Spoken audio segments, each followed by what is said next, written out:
enough. We have been reinvigorated and now are ready to do some invigorating of our own for you, the people, the masses, the Armada. Glad to be back. Had a much-needed 4 days off, did I? A much-needed 3.5 weeks off. Did the great one unfurl the banners, toot the trumpets, or whatever you do with trumpets? The great one hath returned. What up, Zoe? Looking forward to my next vacation. Already? Well, yeah. You just got here. I know. But the next vacation's Christmas. So, That's true. So I'm looking forward to that. No, it's good to be back. I got to say, I have that's probably my most bored vacation I've ever had in a long time. So glad to be back at work. Well, it's not yard care season. So what did you do? I also can't walk. Oh, yeah, that's right. Forgot that. That's a minor detail. Yeah. The wheel ain't working real well. So it's just like, okay, I got tired of playing video games. And I'm just like, I want to go back to work. And I hate that. I've enjoyed the company with family and everything. That all went smoothly, as it always does. Sure. But it was time to get back to work. And it isn't like stuff didn't happen. Because a lot of stuff happened. Stuff happened. Wondering how we get to all the stuff in one show. Well, here's the good news. Great one. While I am also excited about our next vacation, because our next vacation is indeed Christmas vacation. We got 3 weeks between here and there. That is sans vacation. We got. It feels like for the first time since the summertime, we don't get a day off for effectively a month. It's not a month, it's 3 weeks, but 3 weeks. We got for those of you that care about the programming schedule of the show. From the 2nd through the 6th, no days off. 9th through the 13th, no days off. 16th through the 20th, no days off. We will be in on Monday the 23rd. We are off the remainder of that week. We will be in Monday the 30th. We are then off the 31st and 1st, New Year's Eve and New Year's Day. We return on the 2nd for 2 days, and then we get back on January 6th, and it is no more days off after that. I don't know where I was trying to go with that. Yeah, we got 3 weeks to get into everything. I'm looking forward to. Also, it's. I'm glad and sad at the same time because man, football season went by so fast. It's hard to believe it's kind of over. I mean, we got week 13 in the books in the NFL. Rivalry weekend hath come and gone, and worry not, dear friends. We are going to be getting to that here in just mere minutes from now, okay? Because the Gamecocks of South Carolina are out there platforming, campaigning. The big election lays ahead of us, not behind us. The big election about whether or not the Cocks are getting into the playoffs is happening now. We're going to get to that here in just a minute because Shane Beamer, who said yesterday that in his opinion, and of course he did, right? Like I saw a bunch of people say, did y'all see Shane Beamer? Shane Beamer's out there saying, of course he's going to say the Gamecocks should be in. We think he's going to be like, dang, we probably could have done a little bit more. Of course he's going to say that. He could say, we've got 3 losses. We don't deserve to be in there. I mean, 3 losses. A 3-loss team should not be in a 12-team playoff. He's not going to say that because of all the ranked teams that they beat. And they're trying, I've noticed some media people trying to act like they've only beat like 2 ranked teams. They got a lot of dubs. Got a lot of dubs. Got a lot of dubs against ranked teams. But see, they're not the only one. Lane Kiffin put out a big old thing yesterday about why his running Rebels should be in there. This is not an exaggeration, Lonzo. He put a whole, how the kids, when they want to say something, they put out this whole, a note they type on the iPad or they type on the iPhone and then they screen cap that note and then they send that out instead of typing it out on a tweet or a Facebook post or whatever. Kiffin did that, and he made the argument for the Rebs.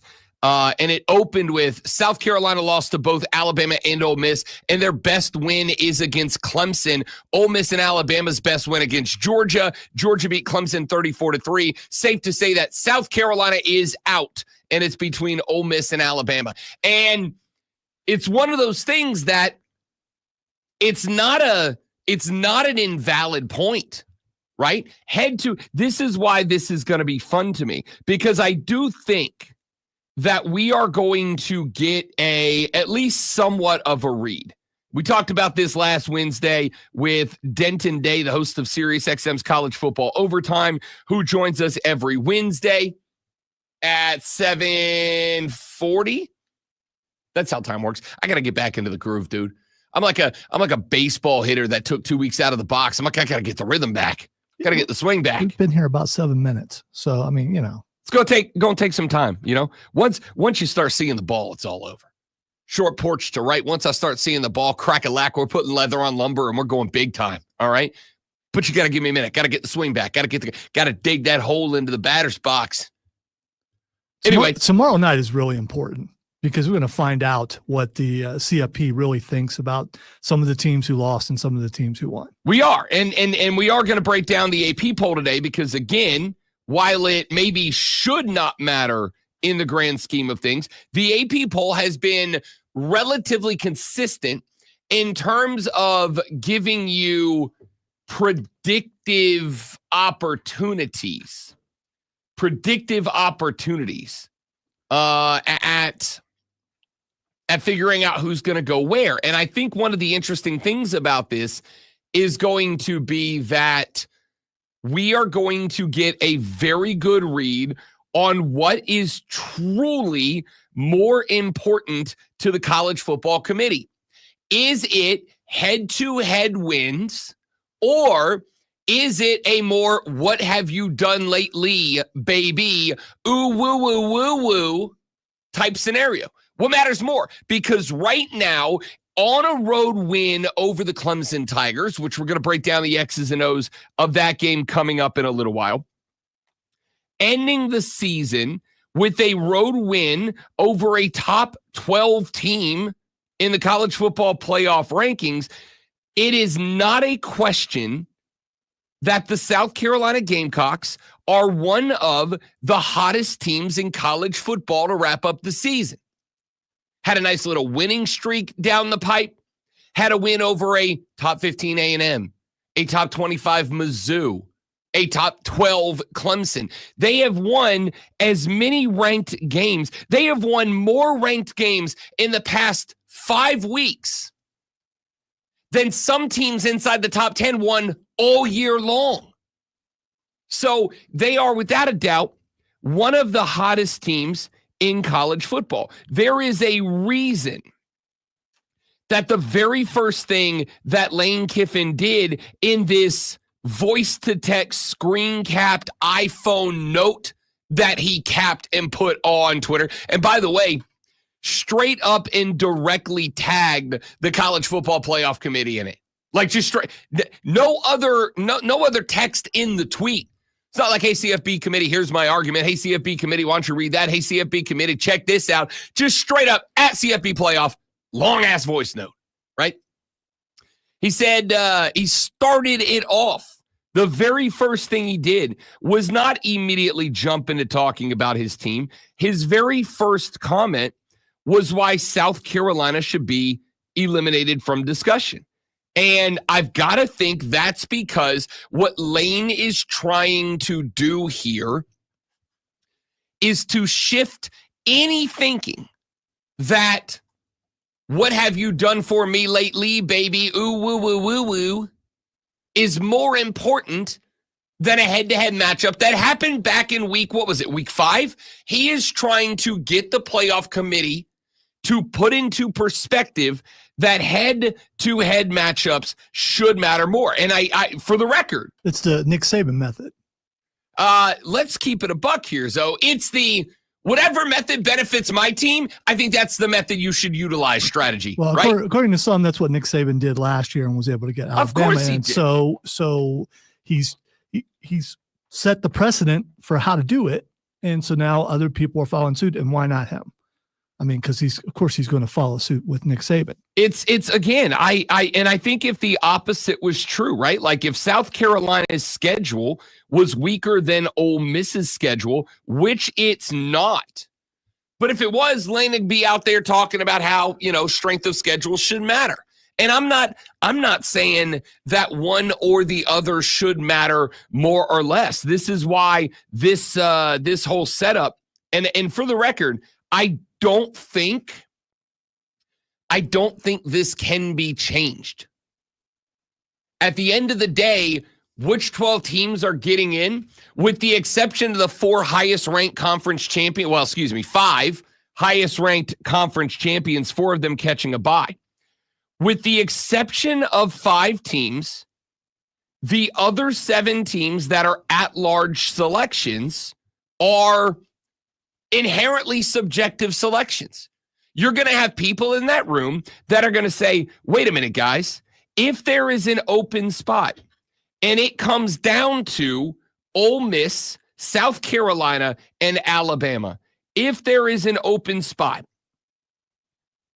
hell, if there's 2 open spots, and those 3 teams we feel are the next 3 teams up, there are going to be a group of guys and gals in that room who are going to say, wait, South Carolina straight up lost to them. They got the opportunity to play. Those effectively become, and this is why I've said in the past, some games that take place in the regular season, whether you know it at the time or not, are going to have additional weight to them. It turns out the Ole Miss game and the Alabama game had extra weight. Did we know that at the time that those games were being played? No, not really. But those games, to some of the people in the committee hotel ballroom, some of those folks in that room are going to look at Ole Miss and Alabama and their contest with South Carolina and say, it really doesn't matter the SOS of South Carolina, and it really doesn't matter that after those 2 losses, Ole Miss became a bleeping wagon. It's not going to matter to them. What's going to matter is you put them on the football field. You gave the Gamecocks an opportunity to get by them on the football field. And unfortunately for the Gamecock fans, they came up shy. Unfortunately for the Gamecock fans, you didn't get it done the way you needed to get done. But on the flip side, on the other side of that room, there's going to be a group of people that are going to say, yeah, they lost. But that was back in the first half of the season. What have the Gamecocks done since then except beat everybody? What have the Gamecocks done except beat everybody, including a run of ranked teams? That includes then-ranked Oklahoma, then-ranked Texas A&M, then-ranked Vanderbilt, then-ranked Mizzou, and then-ranked Clemson. You stick a ranked Kentucky. Now, it turns out Kentucky's trash. Kentucky 1-7 in conference this year. Not a good football team. But since the losses, South Carolina's been an absolute wagon, arguably one of the hottest teams, if not the hottest team in college football. And at the end of the day, the argument is it's the 12 best teams. It is the 4 best. It is the 4 highest ranked conference champions catching a bye and the 5th ranked conference champion getting in as low as 12. And then it's after that, the 7 best next teams. And this is why, and for the record, there's not a solution to this. This is why the whole concept of the 5 highest ranked conference champions plus the 7 best teams at large, that's why a lot of people are upset, because there's no metric here. What I consider, let me put it this way. Based on what we saw this weekend, based on what we've seen in the 6 or 7 weeks leading up to this weekend. What should I weigh more, Lonzo? Should I weigh the fact that the Ohio State Buckeyes had a fantastic season and were dumping L's on everybody? They are 10-2. Their only 2 losses were to now consensus unanimous numero uno Oregon, a game you lost by a single point, and a loss to a bad Michigan team, but it is a rivalry game. It is a game that is so rivalry game that it is called the game. Should I weight, great one, a bad game against Michigan to the fact that the week before that, you beat the hell out of Indiana, who was a top 5 team? Should I weight that above the fact that you went on the road to Penn State and made their ass quit? Should I rank that ahead of the fact that, you lost the game, but you were the only team to keep Oregon within striking distance? Should I weight those things more, or should I rate the loss to Michigan in the final week of the season, scoring a total of 10 points at home over a 500 ball club? Which of those two things should I put more weight on? I believe it was Lane Kiffin who said the person who doesn't, the team that doesn't make the championship team has the best thing, because then they don't have to play that extra game and all that kind of stuff. Ohio State is in that position. And it really sucked that they lost to Michigan. But aside from that, there are a lot of record-wise Big Ten teams that are better than South Carolina and Ole Miss if they just look at record. This is going to be interesting because I don't know how they're going to do this. I really don't. And there's going to be some people really upset. And I would love to see South Carolina get in there, especially the way they're playing. But it wouldn't shock me if South Carolina and Ole Miss, neither one, make it. Wouldn't shock me either. And so the point that I want to make here, and then we got to run to a break. The point that I made here, and then is this. There are going to be a lot of dudes and dudettes in that room, and every one of them is going to have a different metric as to why team X or team Y should be in. I've been saying for a hot minute, you know what I want more than anything else? You know what I would literally pay a subscription fee to get a webcam and a microphone into that committee room yesterday, today, and tomorrow to hear the rationale of every person. Here's what I've only got one solution to this. The only solution that I have is this. The committee should be expanded. And I don't care what the size is. 50 members, 100 members, 1,000 members. The more voices you have in that room, the better this is. Because Lonzo might say, well, you got to rate the fact that we were the only team to give Oregon a game. We beat Penn State, top 3 team on the road. We beat Indiana by 23 or whatever it was, and it wasn't even that close. And then there's going to be the other half of the people in the room that are going to go, hey, you lost to 500 Michigan team. You lost to the worst Michigan team in the last 2 decades. No, right? And neither of those arguments is wrong. Nobody's wrong. It's just, how do we weight this whole thing?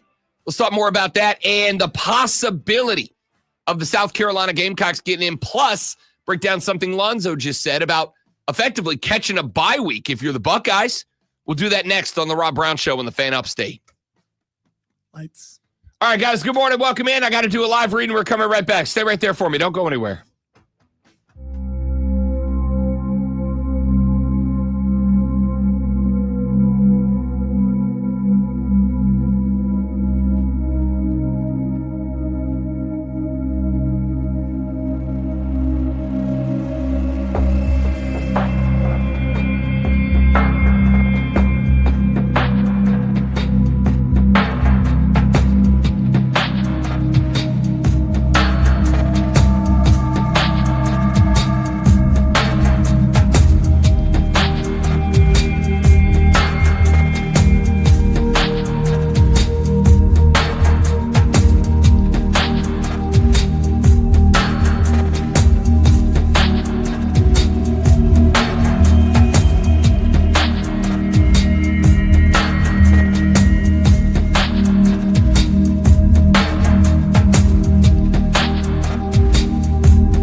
Hey, good morning, everybody. God, we're hopping this morning. I like it. Brian, thank you, big dog. Good to be back. Kev, you knew Kev was going to show up today, right? Like the old Tutty trifecta from Josh Allen last night. And he should. That was a great game. You can just say we are back. A little class. Well, Dale, I'm not exactly known for my my A+ class over here. Well, it was probably my fault. No, it wasn't. I put let's star and go as the show title on the. Oh, okay. All right. It is your fault. That's okay. I'm not a classy guy. What do you want? I'm a heathen. He is. He's I'm a heathen. He is.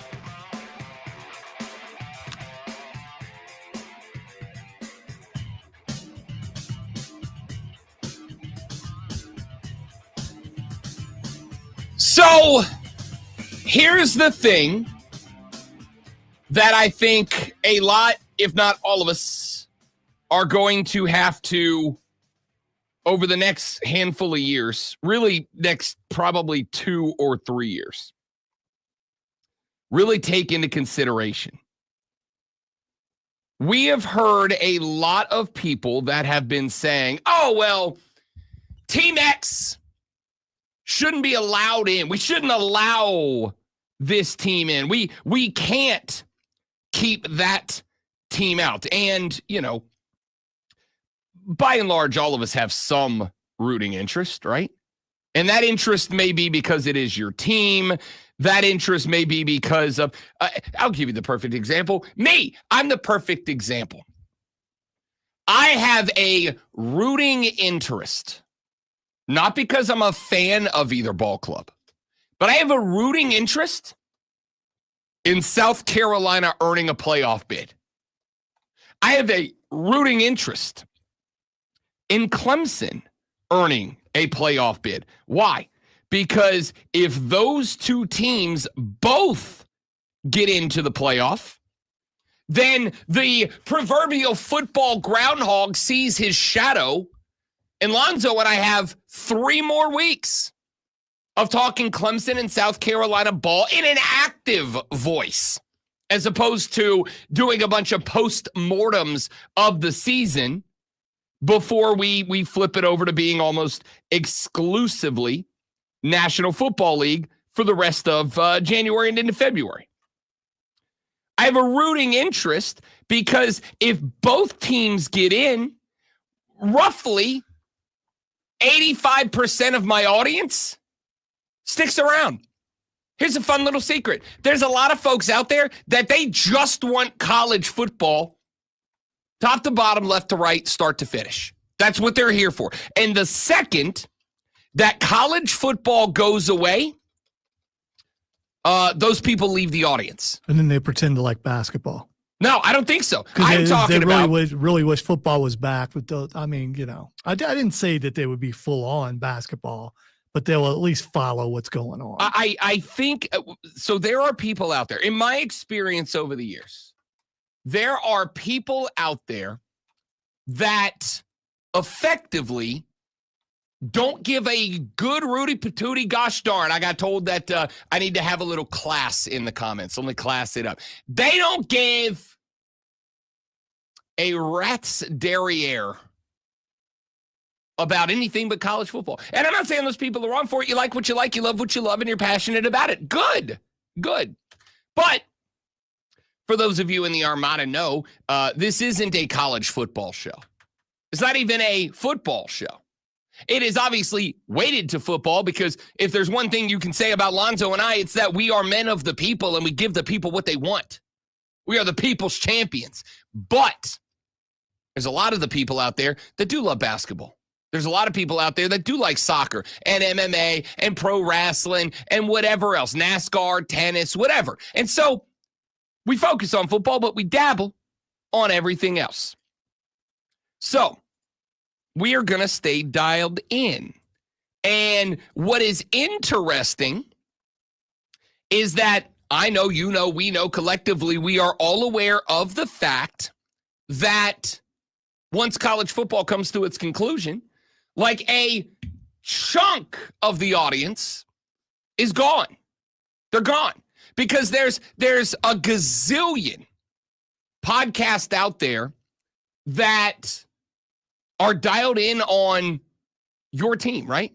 Like there's a gazillion out there dotted on you. If you want South Carolina talk, there's 100 teams out there or 100 podcasts out there that cover your team. Same for Clemson, same for everybody else.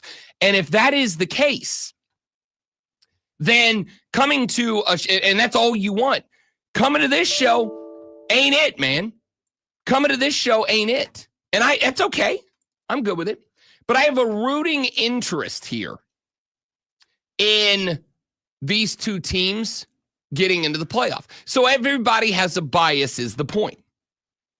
This is why I said in the last segment, the absolute best thing that could be done, aside from, again, throwing a webcam and a microphone into the college football playoff selection committee's room when they are having discussions and debates, aside from doing that, the next best thing that team, that organization could do is expand its size. You know, I'm not a huge fan of bureaucracy. Who is? But I also recognize that sometimes bureaucracy is necessary in order to make sure that the voices in the room that represent the totality of any group of people are heard. Bureaucracy becomes necessary. I know it doesn't feel like it.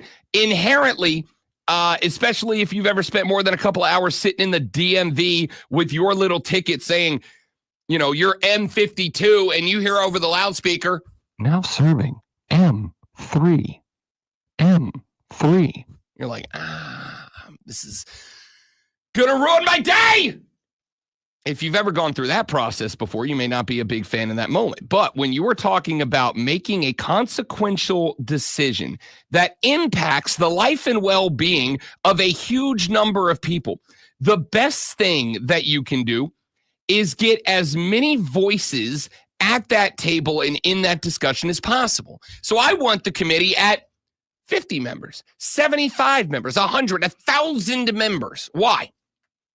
Because the more people that there are in the room having the conversation involved in the debate, the less likely is somebody's bias impacting the decision-making process in a way that the right decision isn't made, right?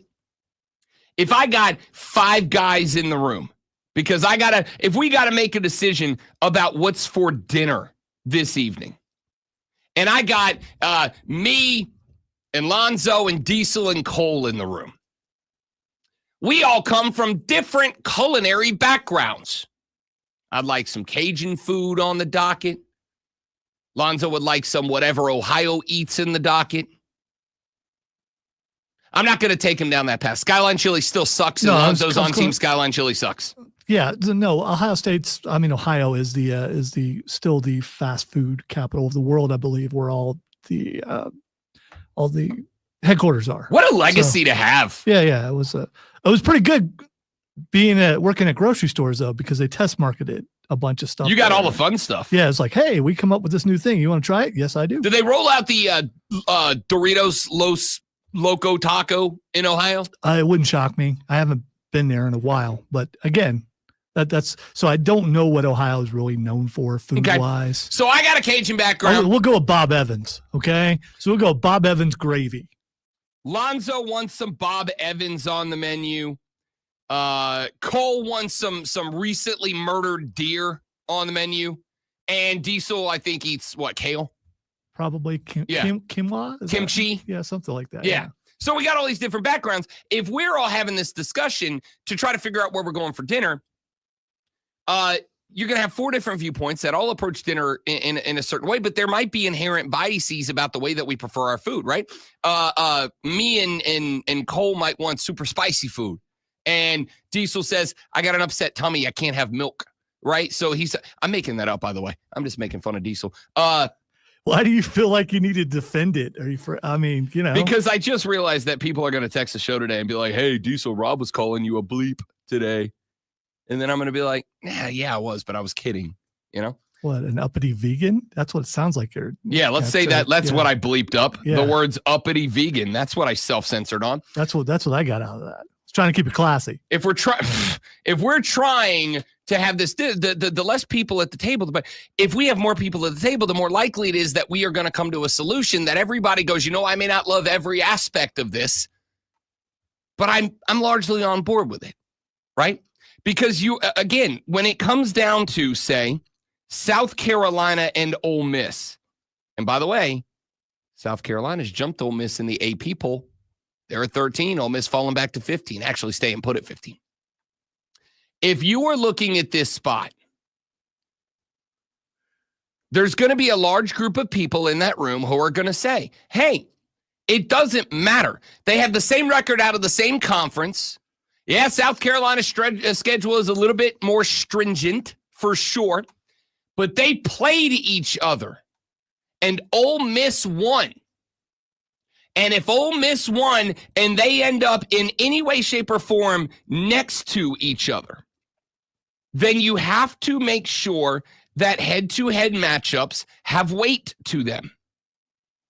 And the only way to ensure that head-to-head matchups have weight to them is to reward a team that has won a head-to-head matchup. And then you're going to have another group of people in that room that are going to look around and they're going to go, wait a minute, South Carolina has knocked off more ranked teams in just the back half of their schedule in this win streak that they're on right now than Ole Miss did all year. They have done more, they have done better, and they have done it later than Ole Miss. And if they've done more, done it better, and done it later than Ole Miss has, then they should get the nod. And again, neither one of those two opinions, neither one of those two schools of thoughts is by definition wrong. Why? Because there's no definition. There's no set objective standard. There can't be a set objective standard. It's like saying, what is objectively the best flavor of Ben & Jerry's? There's not one. Now, I'm going to passionately argue that it's American Dream. Passionately argue. But that doesn't make me right, because Lonzo's going to say it's Moose Tracks. Yeah, I've never had Ben & Jerry's. So, have you never had Ben & Jerry's? Because it's a little more expensive than other ice cream, and I doubt it's any better.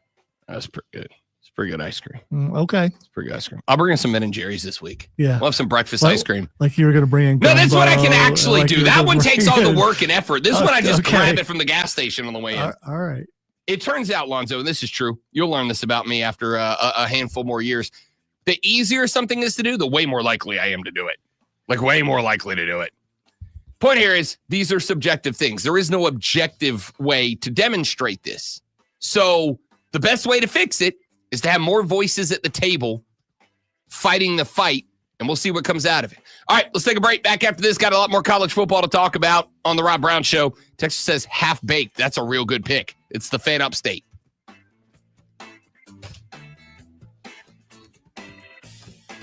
Sounds like something with CBD in it. Half-baked has big chunks of cookie dough, but it's like not raw cookie dough. They like cook it they half-bake it. Okay. All right, good. And it's freaking delicious. All right, guys, let me step away for 45 seconds. I'll be right back. Don't go anywhere.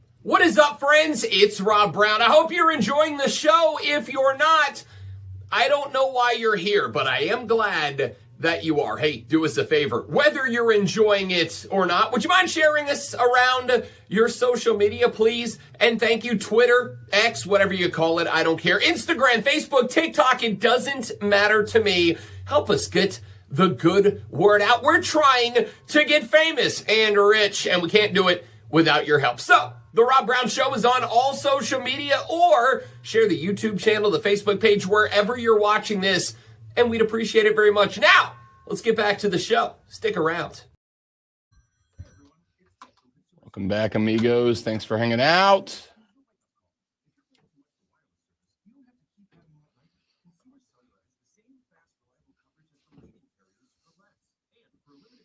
Disappointed in myself. Didn't get the Christmas tree up yet. That's usually a Black Friday thing, and I just didn't do it. We're going to get ours today. Are you a real tree guy, fake tree guy? I was a real tree guy when I was younger, but now that I'm older, the fake tree is a lot easier, a lot less work, and I don't have a truck or anything to haul a real tree. I know you can do the tie to the top thing, but I can't. Probably do it on my wife's vehicle, but plus I've had enough of real fallen trees. I'd rather just put up a fake one.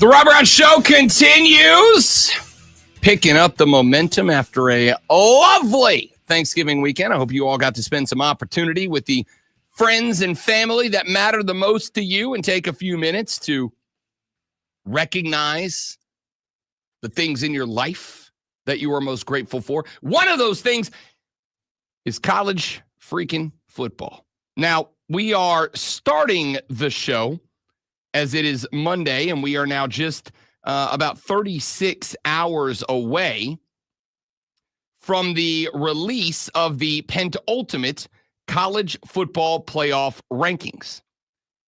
These are important rankings.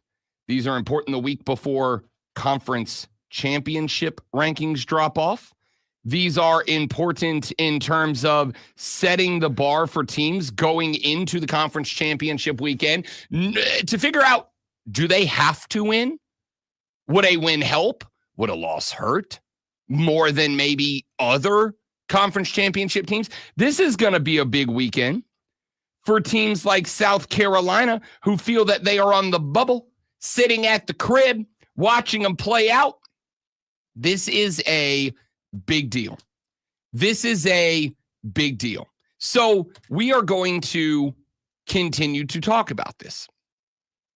From a national perspective, in the next hour of the show, we will start to get into the Clemson, South Carolina game, the Ohio State, Michigan game, and the impact some of the other big rivalry games around the country had on the national rankings. So we have started this discussion talking about the concept of the subjective way in which we decide which teams are in and which teams are out. Which teams are in and which teams are out.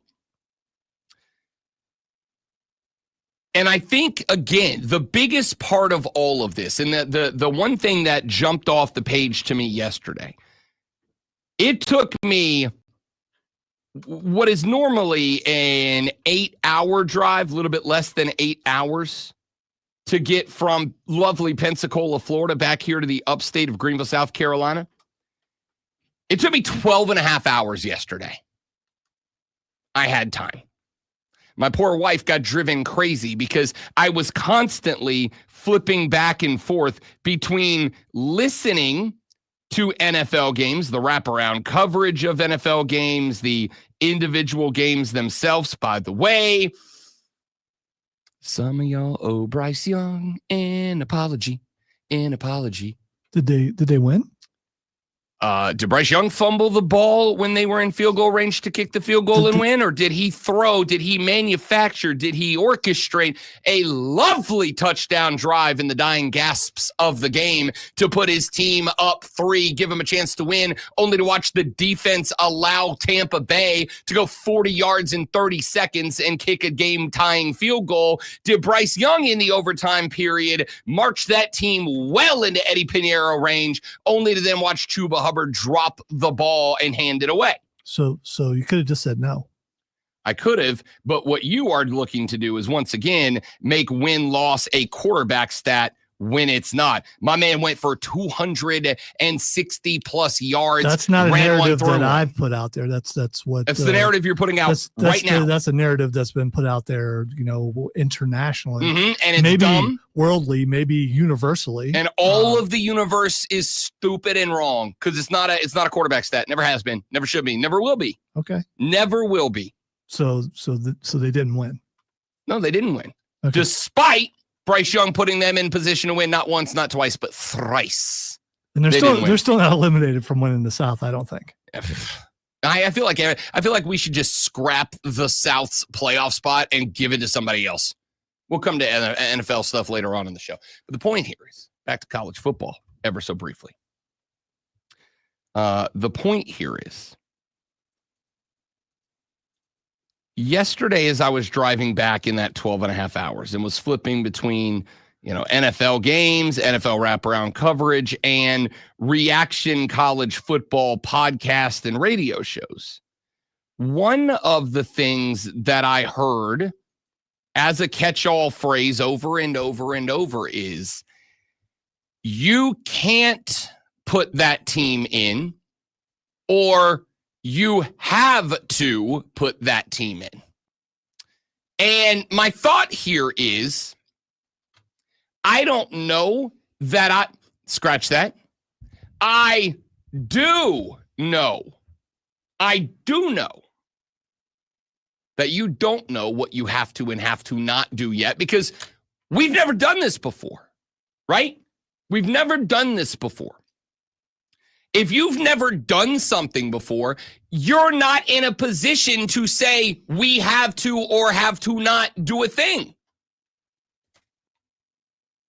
I grew up, I'm going to put my nose way high in the air and give Lonzo some ammunition here. I grew up going out to Colorado and going snow skiing once a year. It's my favorite thing. We already knew that. You've said that before. So, I mean, it's not new ammo. Fair enough. I grew up going snow skiing, and I learned how to ski when I was young. I was damn good at it. I could zip, son. Fresh powder, best friends. Loved it. And then... So you never snowboarded? Glad you said that. Then when I got to be around, 13, 14 years old or so, we went back out to Copper Mountain, Colorado, and went skiing. And I decided that year, because I was young and cool and hip, that I was going to snowboard that year. See, I'd never been snowboarding before. I'd seen people snowboarding, obviously, all the time. But I decided that's what all the youths are doing, so I'm going to snowboard now. And I strapped on a snowboard. And you know what the first thing that I did was when I strapped on a snowboard? I didn't jump on the lift and head up to the top of the hill and jump on a double black diamond. No. Even young, dumb Rob Brown, as opposed to current, modern, stupid, but like contemporary Rob Brown. Even young, dumb Rob Brown was like, Pops, you gotta let me get a snowboard lesson in here, man. You gotta give me an opportunity to learn. So I jumped up and I went and took a snowboard lesson, and I did not say, this is what I have to do and have to not do in order to be a successful snowboarder. Why? Because I've never done it before. And if I rolled up and said, this is what I have to do, after having, again, never have done it, I'd have busted my ass on a mountainside. Yeah, we're all disappointed because we thought this would end up in you face planting. And instead, it's a valuable lesson that actually makes sense towards what you're saying. I can't tell you for certain when it is that I came to the recognition that you're not an expert in everything. And you're certainly, and this is when I say you, I mean all of you, you're certainly not an expert in something that you've never done before. Okay? Now, some things that you've never done before are easier to do for the first time than others. But this, I would argue, this is super complicated. We, all of college footballdom, we have never done a 12-team playoff before. This is all new to us. So when I hear people laying down the rules of what must be done and what must not be done, I can't agree with you because we don't know. Now, Lonzo asked during the break, hey, do you think we'd be having this much fun if it was still a 14 playoff? And the answer is, yeah, we'd just be arguing about 3, 4, and 5 instead of 11, 12, and 13. We'd still be arguing about conference champions getting in as opposed to who gets in behind them, but the argument is still the same. We wouldn't be arguing about South Carolina right now. We'd be arguing about someone else, and that's fine. This is part of the drama. It's part of the fun, if you will. But this whole thing, when people are trying to create these rules of you have to put this team in or you can't put that team in, these aren't hard and fast rules. Now, it may be that 2 or 3 or 9 or 10 or 25 years from now, after we've been doing this for a while, that some things start to develop, some trends, right?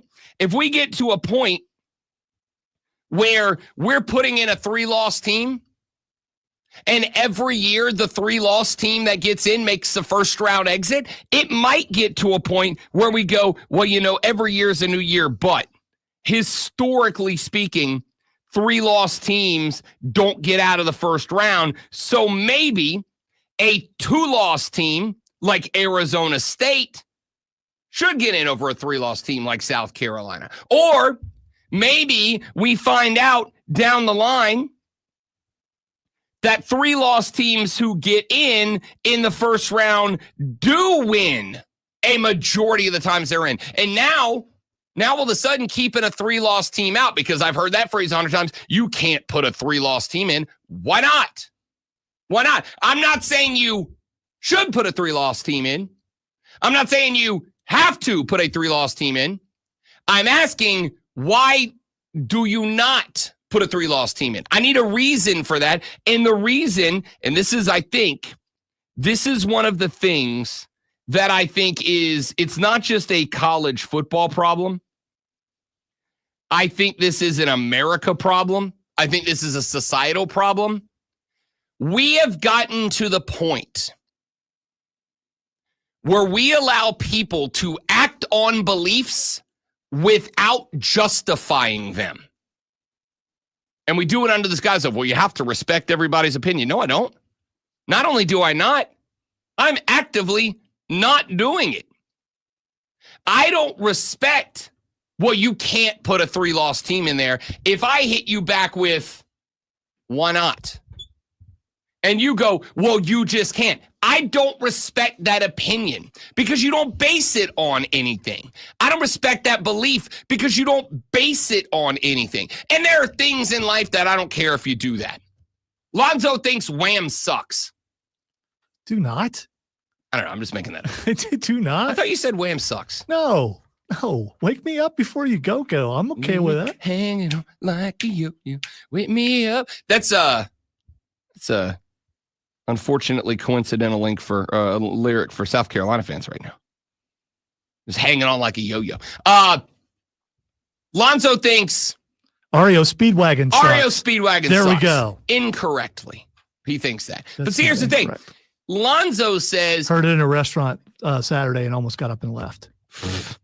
Lonzo thinks REO Speedwagon sucks. If Lonzo and I are sitting out at a bar one night having this conversation, and he says, Ario Speedwagon sucks, Rob. And I go, why? And he goes, they just do. Okay, I'm not going to butt heads with him. I'm going to disagree, and we may have some friendly banter back and forth about it, but I'm not going to fight him over it. However, except I do have reasons why they suck. But I mean, that's fine. Okay. I just needed an illustration, okay? I'm not going to sit there and butt heads with him over it.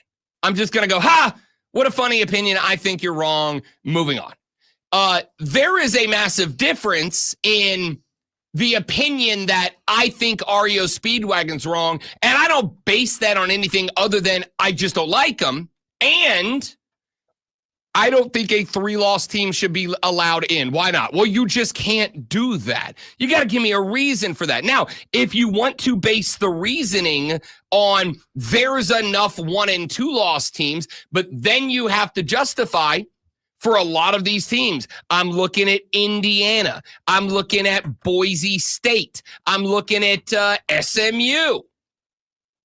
If you are going to say that a 2-loss team definitely deserves to be in over a 3-loss team, I will listen to that argument as well. But I think we have to, and this is why I will, to circle it back around to the beginning of all this, I think we need a large college football playoff selection committee made up of members from around the country and different backgrounds. I think we need media members in there. I also think we need a handful of coaches. I wouldn't be mad to get a handful of players in there. Give me a couple of fans. Make this a diverse background, because at the end of the day, there's no objective metric for this. Lonzo says, I hate Ario Speedwagon because the harmonies are really bad. Well, I might be a guy who likes bands that don't lean on harmonies to cover up mediocre music, right? And so I love that. But that's, again, still subjective. What I am pushing back against today is the people that are trying to create rules about who can and can't get in, who we should and should not put in, when we've never done this before. We're snowboarding for the first time, people, and I don't want to see us bust our booties, because I'm trying to keep it classy in here for Dale. I don't want to see people bust our booties because we don't know how to snowboard, but we're making up these rules about what you definitely do and don't do, and I'm worried that's where we're going. You know what I'm not worried about? Lonzo sticking the landing on the sports flash. Ario Speedwagon stinks because they make love out of nothing at all, and that's just not possible. The Buffalo Bills become the first divisional winners in the NFL last night, clinching the AFC East with a 35-10 win over San Francisco. Josh Allen threw for 2 touchdowns, ran for 1, and caught 1 in the beautiful, snowy New York weather. Buffalo improves to 10-2 with the win. The Big Ten has fined both Michigan and Ohio State for a fight that took place at midfield after Michigan players attempted to plant a flag on the Buckeye logo at midfield following their 13-10 win over the Buckeyes Saturday. The league said it doesn't plan on handing out individual discipline or suspensions. The players' police used pepper spray to disperse the players in the melee. Yeah, it's a little excessive, I think. Tune in this Wednesday at 6:30 as the Furman Paladins take on the Florida Gulf Coast Eagles. It's Furman versus FGCU right here on your home for Furman Paladins basketball, the Fan Upstate.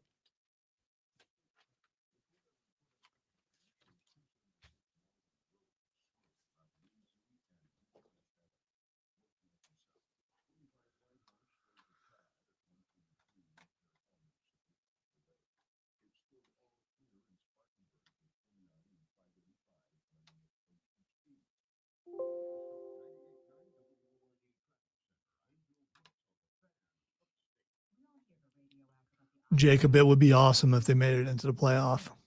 Still don't know, man. Tomorrow night's going to say a whole lot, though. We'll get that. CFP.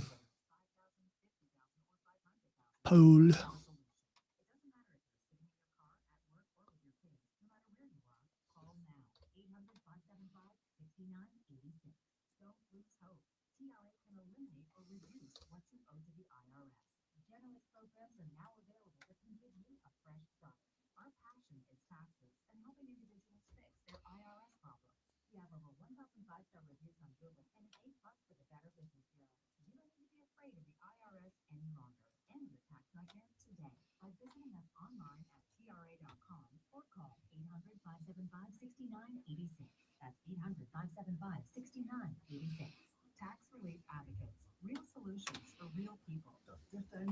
Bourbon and Bacon Fest, benefiting Carolina Attack and Call, is Friday, January 17th at Foundry at Judson Mill in downtown Greenville. Treat your taste buds to over 100 bourbons and bacon-inspired food from restaurants. Tickets at bourbonandbaconfest.com. I sure don't want to spend another holiday sitting around watching football. We're going to the Upstate Holiday Light Show at Mr. Parker. What's that? Imagine 32 million lights, carnival rides, a petting zoo, a 600-foot light tunnel, a gigantic Christmas tree, a huge.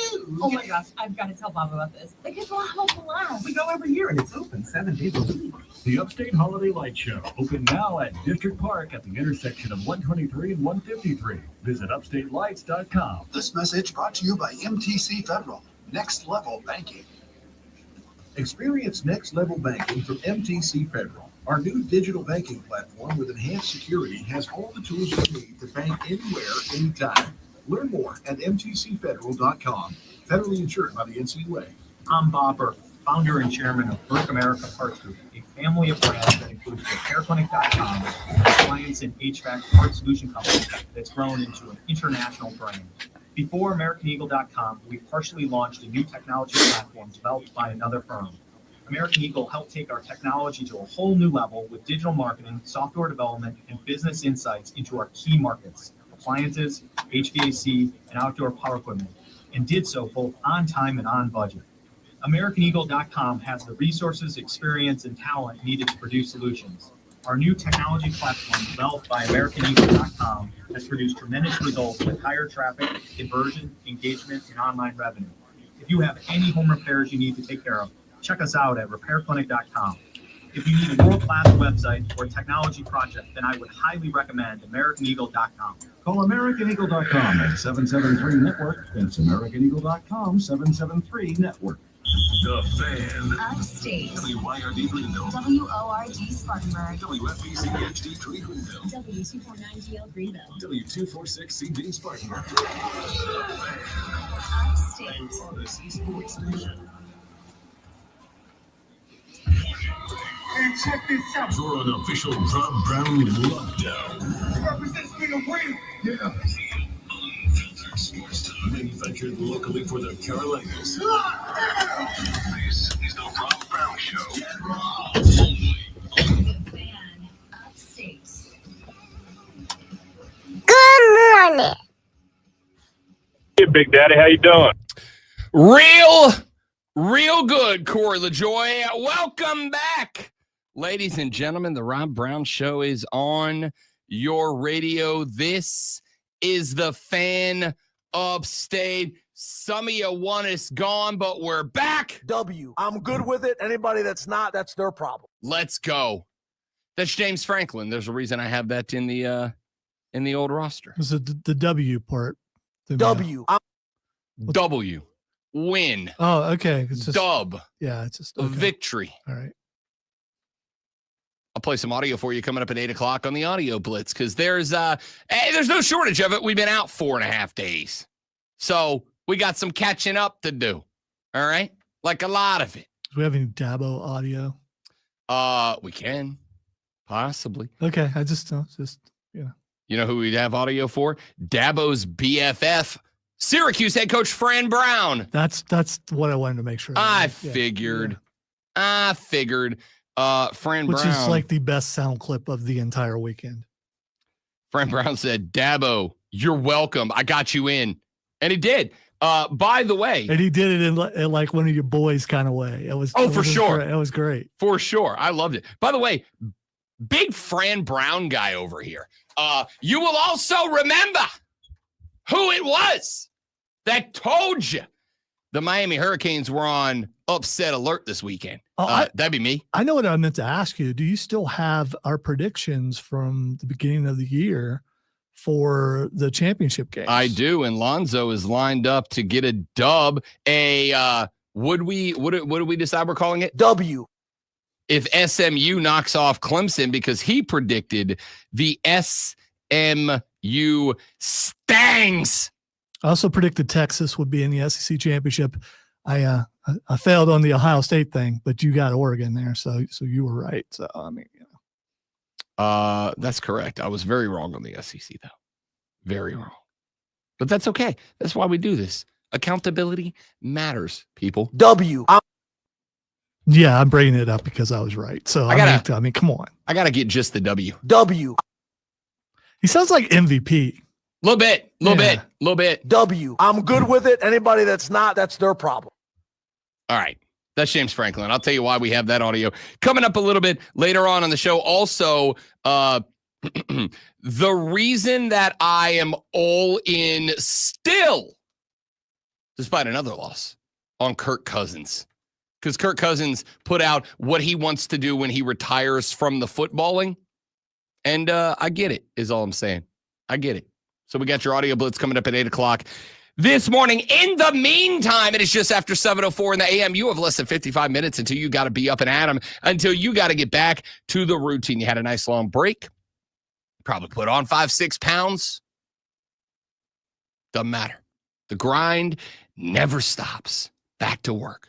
But see, I know what you're going to do. It takes a little while to get the momentum going, right? To get back into the swang of things, which means you're going to need a break early. And when you take that break, you're going to walk down the hallway. You're going to head over into the break room. You're going to push against that one wall so the boss can't see you out of the corner of his eye while he's in there grinding. You are going to be talking about sports. You are going to be doing this. Are you ready for the playbook of the peculiar, the almanac of the absurd, and the encyclopedia of the extraordinary? Well, you better be, because we're diving headfirst into the 3 top stories that will have your coworkers saying, Game over, man. It's game over. Before they take their first bathroom break.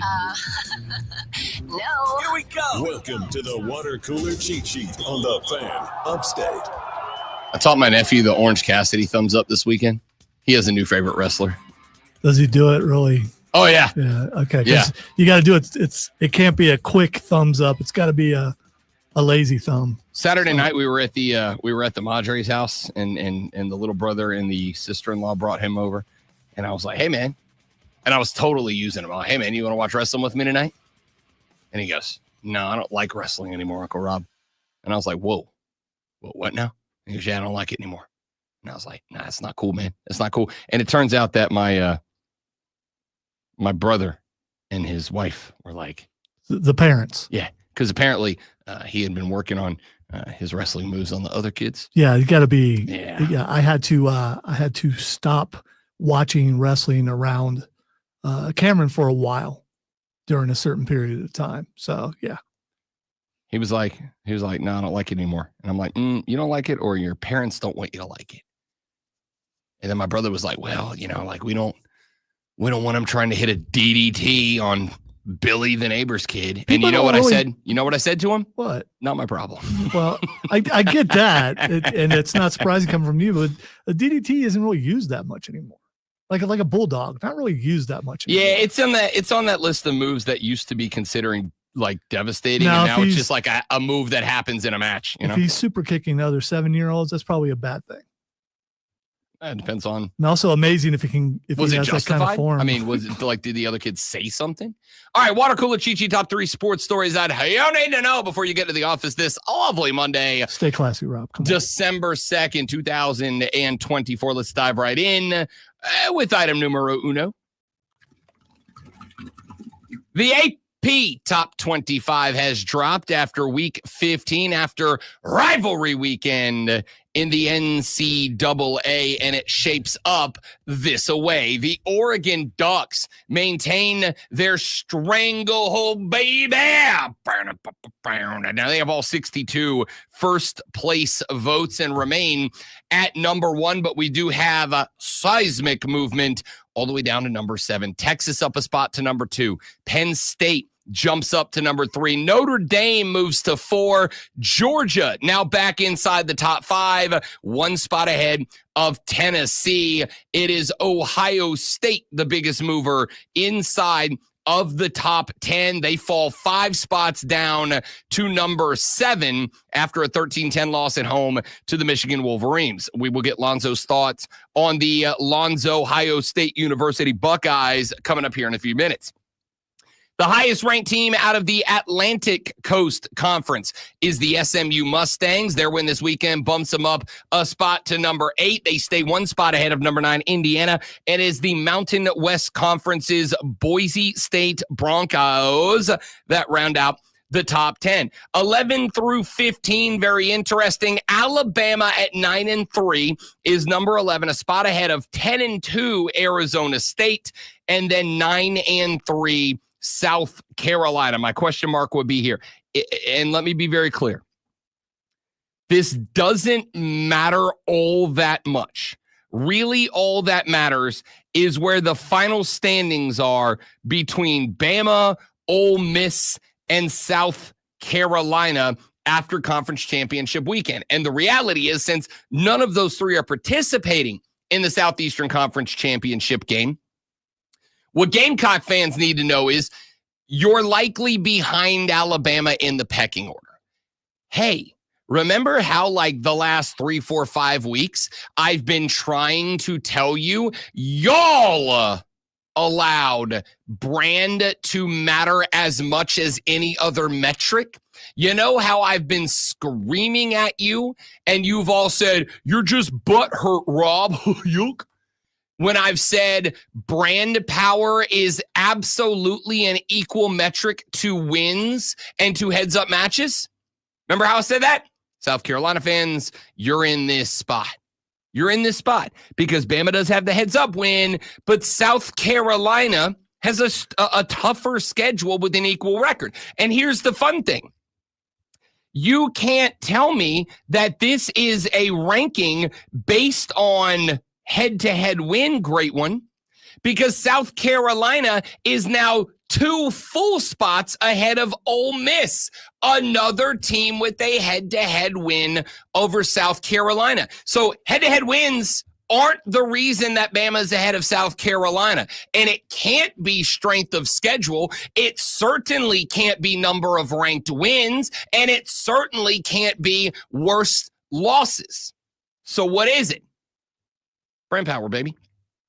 Arizona State's number 12. South Carolina does check in after the win over Clemson, up 3 spots to number 13, Miami. After a loss on the road, Rob Brown upset special for the weekend. Syracuse knocks off the Canes. Miami falls to number 14, down 6 spots. Ole Miss checks in at 15, unmoved. Iowa State up 1 spot to 16. BYU, despite a win, goes up to, or excuse me, with a win, goes up 2 spots to number 17. After their loss in the Palmetto Bowl, Clemson tumbles down to number 18 in the rankings. That is 6 spots below where they were last week at this time. UNLV is 19. Colorado gets a win at 9-3. They are number 20. Your top 25 ends 21 through 25. Illinois, Mizzou, Syracuse jumping into the top 25 with a win over Miami.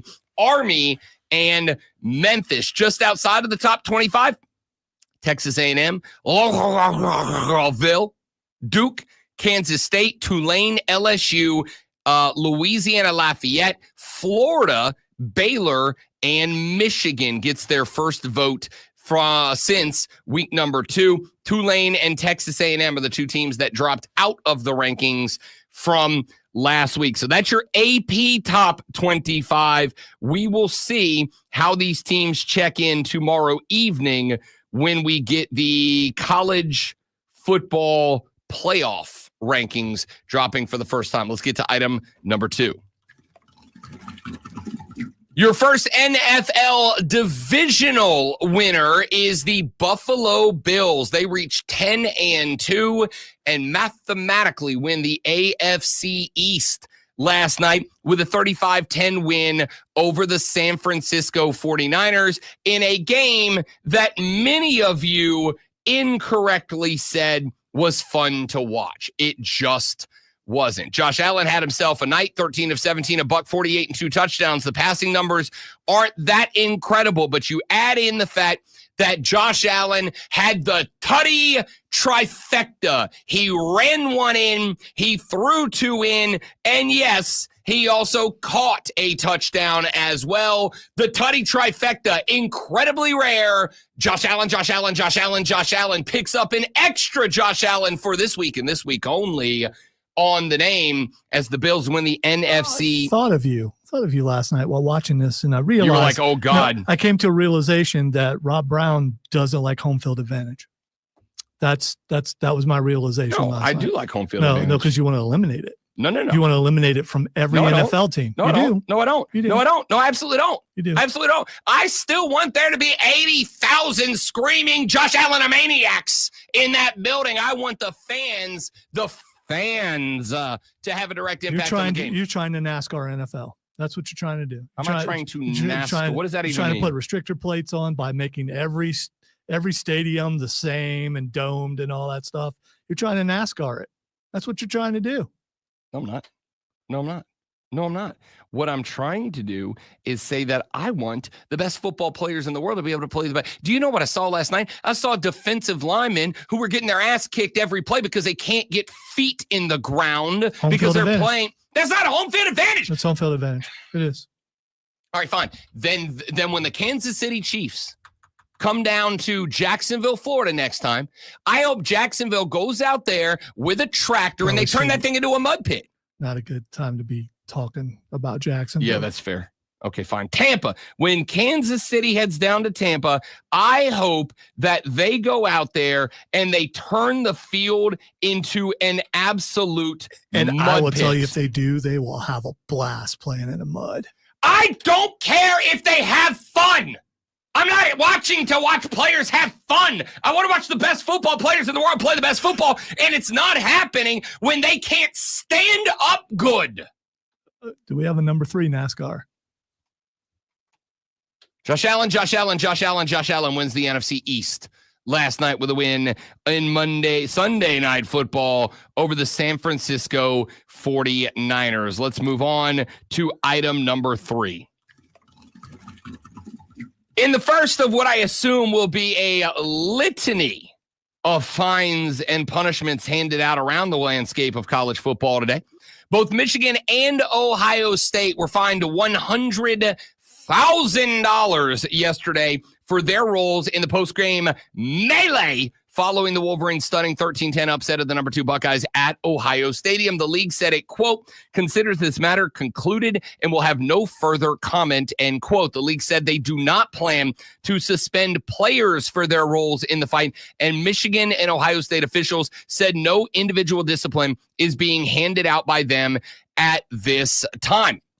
The Big Ten said the teams violated the league's sportsmanship policy and that, quote, not only did the actions of both teams violate fundamental elements of sportsmanship, such as respect and civility, the nature of the incident also jeopardized the safety of participants and bystanders. Ohio State released a statement saying it respects the decision. They said, quote, what happened post-game yesterday was unfortunate. Good sportsmanship is always important in everything we do at Ohio State. Moving forward, we will continue to examine and address our post-game protocols to ensure our student athletes, coaches, visiting teams, and staff safely exit the field. The brawl, of course, started between players from both teams after the Wolverines planted their big blue M flag at midfield in the horseshoe following their 4th consecutive victory over the Buckeyes. The fight lasted for roughly 5 minutes before police officers began to use pepper spray to disperse the mob of players, coaches, and staff. Players and coaches from both teams were left bloodied, and Ohio State University police said one officer was injured. We're going to talk about this whole flag planting thing because between Ohio State, Michigan, NC State and North Carolina, Florida and Florida State, and almost Texas and Texas A&M, we got a lot of angles to cover. Arizona and Arizona State, too, apparently. Oh, did they get into it as well? There's a pitchfork planted, apparently. So I want to talk about this a little bit. I want to get y'all's thoughts because I found yesterday that, Lonzo, you can pretty much anticipate where somebody falls on the is it or is it not okay spectrum, just based on the colors that they wear. So we're going to talk about that coming up here in just a minute from right now because flag planting and post-game brawls were so hot this weekend. We're both going to be against it then. Are you against it?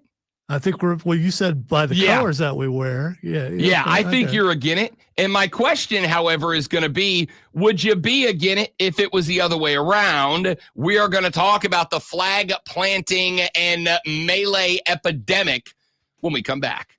We got a bunch of you guys texting the show, 71307.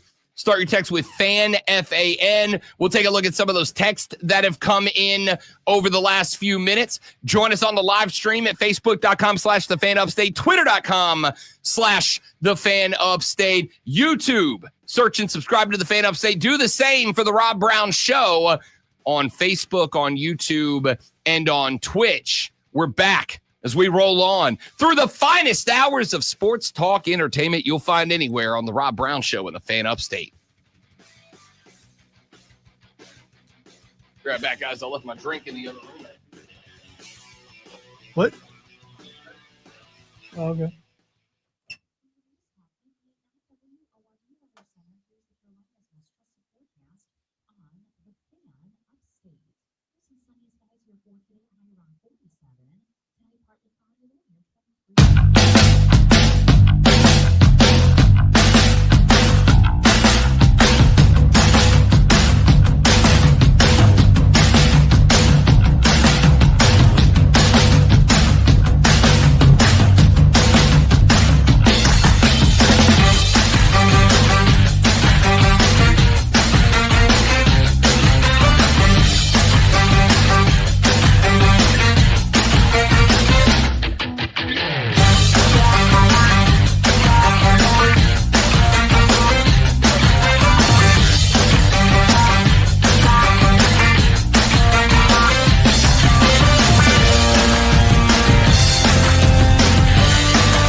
It's Rob Brown. I hope you're enjoying the show. If you're not, I don't know why you're here, but I am glad that you are. Hey, do us a favor. Whether you're enjoying it or not, would you mind sharing this around your social media, please? And thank you, Twitter, X, whatever you call it. I don't care. Instagram, Facebook, TikTok, it doesn't matter to me. Help us get the good word out. We're trying to get famous and rich, and we can't do it without your help. So, The Rob Brown Show is on all social media, or share the YouTube channel, the Facebook page, wherever you're watching this, and we'd appreciate it very much. Now, let's get back to the show. Stick around. All right, we're back, baby.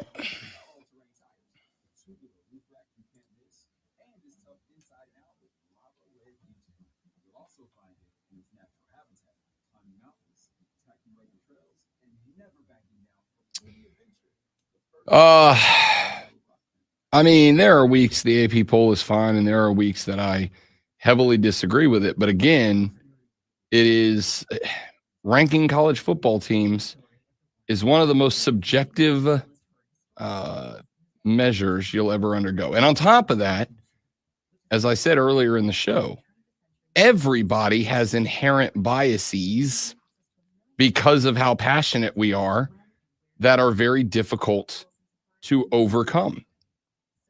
Even when you are aware of them. Again, like there are coaches who one year will be arguing that strength of schedule is the most important thing. And then the very next year will argue that heads up wins are more important. And it's always whatever one of those arguments benefits their team. And fans are obviously going to do the same thing. Whatever metric it is that benefits your team is the metric that you are going to argue is the most important.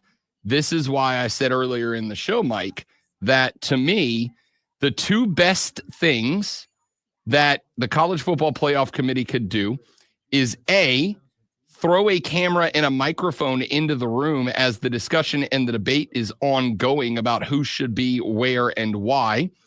And the reason I've made that argument is because then teams can play to that, right? Then teams can play to that. The second best thing I think the College Football Playoff Selection Committee can do is to expand.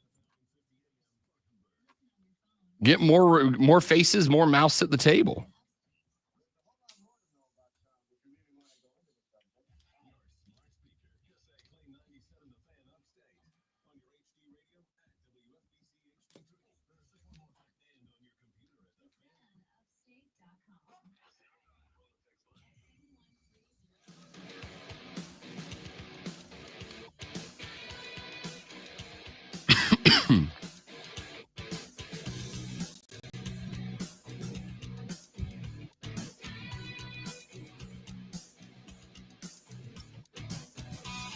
You knew that it was going to be a heated game between the North Carolina State University Wolfpack and the Tar Heels of the University of North Carolina when, briefly into the game, this happened. Unsportsmanlike conduct. Each player of both squads has been issued. Those fouls will offset. There's a counter on every player of both teams. They each have one unsportsmanlike conduct for the rest of the game. Everybody caught that smoke. Every player, both teams. That is the ultimate. He was giving him the business. I think he should have had to name every single player. Hand me a roster. Unsportsmanlike conduct number 2, North Carolina. Unsportsmanlike conduct other number 2, North Carolina. Unsportsmanlike conduct number 3, North Carolina. Just run them all down. Nope. My man said, everybody catching that. Everybody catching that smoke. You get that smoke. You get that smoke. Like Oprah Winfrey and Stripes. Everybody gets some smoke. Well, after that game came to its conclusion, players from both teams found themselves in a bit of a brawl. Because after that dub, a dub that sent Mac Brown's career out on a sour note, as he will not coach in the bowl game for the University of North Carolina.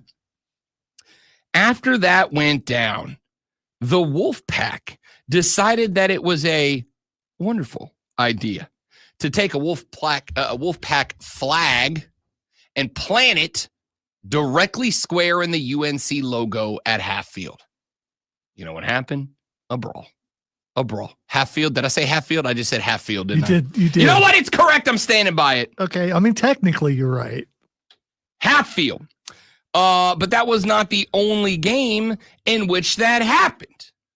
Early in the day, Lonzo's Ohio State Buckeyes were defeated by the unranked Michigan Wolverines. And after that game was over, a group of Michigan players brought a big blue M flag right to the center of that scarlet O, and they planted it at half field of Ohio Stadium. But that wasn't the only one. At the conclusion of the Florida State contest that evening, a game in which, to the shock of absolutely no one, Florida dog-walked Florida State, a group of Gator players made their way to the middle of the field and planted their flag directly in the center of the Osceola logo at midfield.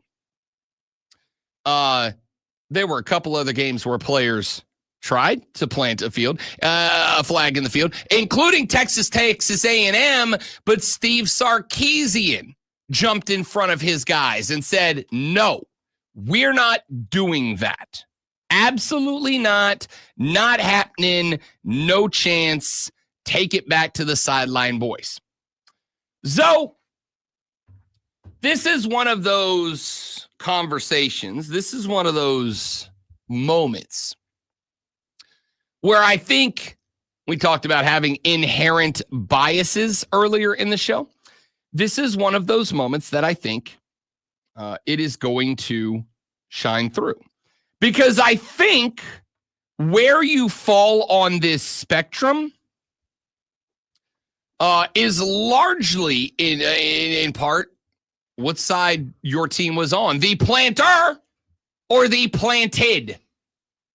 I think if you're a Buckeye fan, you're probably like, yo, that is beyond disrespectful.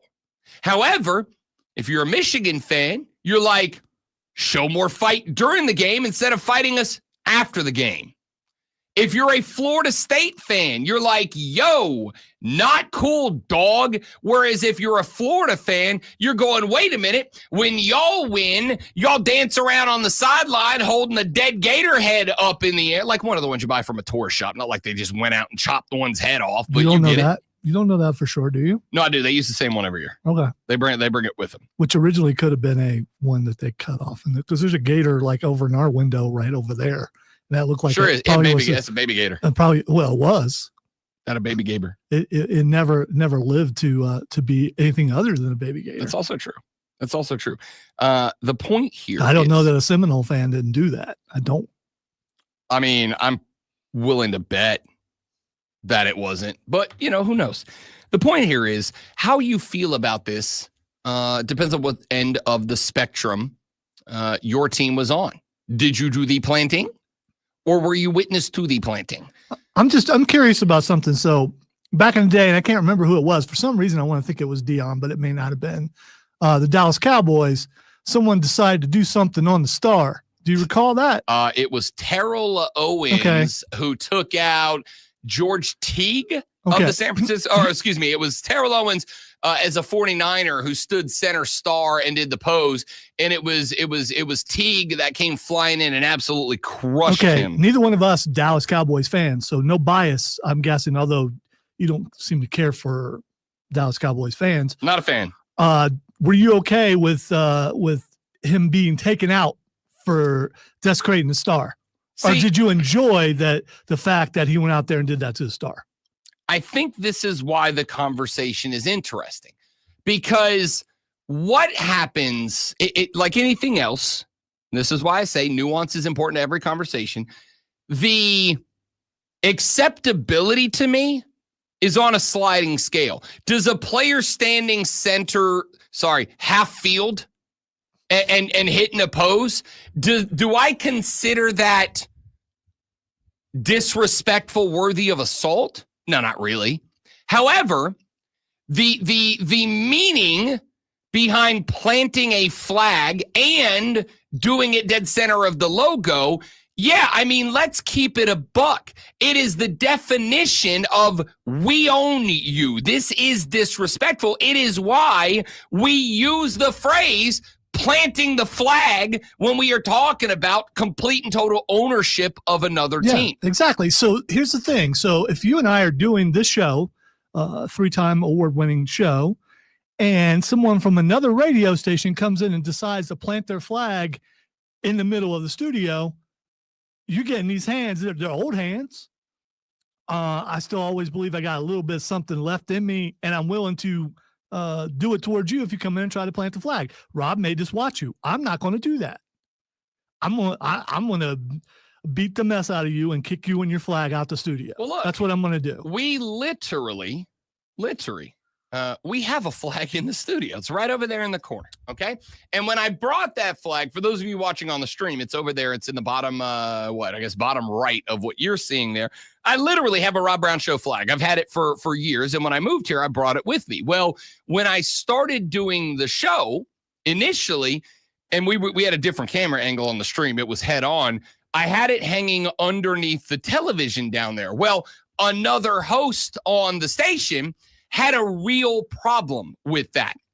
I said, it makes it look like you own the studio. It makes it look like I'm just doing a show in your studio. It makes it look as if my show is secondary on the station. So the battle began for the studio.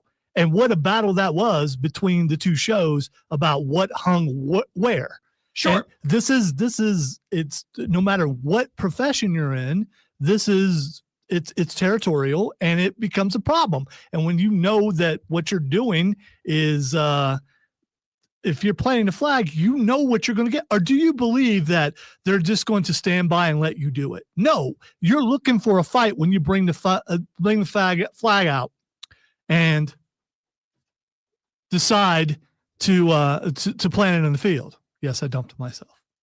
I think that when you talk about the concept of Baker Mayfield did it, and if I recall, there might have been a fracas when Baker Mayfield did it on the Ohio State field. So the conversation about planting a flag is a conversation about sportsmanship and respect and all that. Planting the flag is the ultimate disrespect. It just is inherently. When I put that flag, which is now over in the corner under the TV, and I put it there for a reason.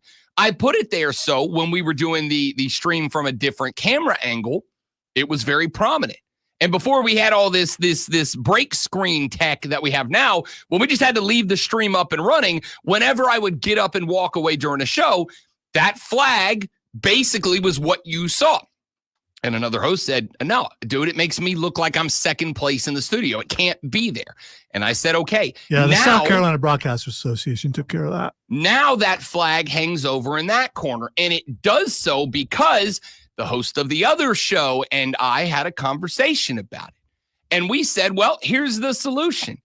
I film my camera angle from the side so that it looks over in that corner. And that's why the Charlotte FC stuff is over there. And that's why my flag is over there. So that when our camera angle's on, you see the Charlotte FC stuff, you see the Rob Brown Show flag. And when they come in and they use a different camera angle, you see the wall behind them, right? So the whole concept of having a flag, which is the ultimate symbol of your thing, right?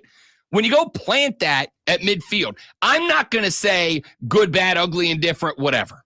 What I'm going to say is, it's a fight. It's a fight. I mean, this is like the fact that anybody was shocked about this being a fight blows my mind. It was always going to be a fight. There's no way around that.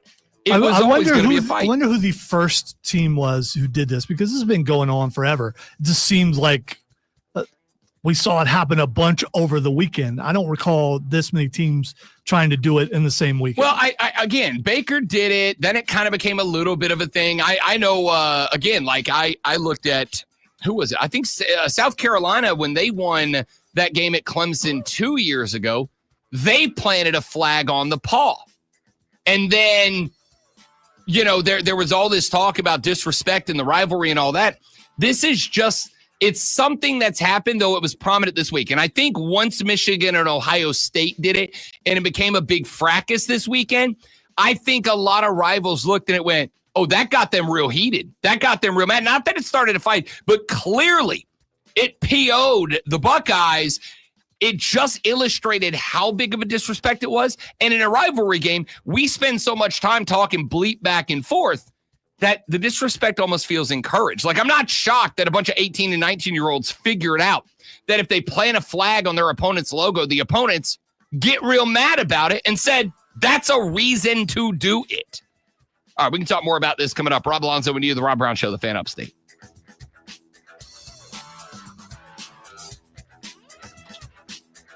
Well, now he's gone, and you're still here. So, other radio stations, if you're listening, you want to bring your flag in here, get one of these, one of them right there. Now, once I hit the ground, I'm fair game. You can probably hit me with whatever you got because I'm probably not getting up.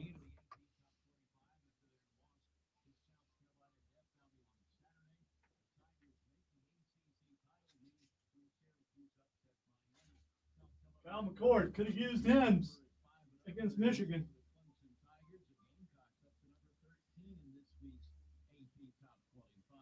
Think of Will Howard.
We all hear the radio ads about the IRS. They tell you to be afraid, to be scared, and they try to frighten you into calling.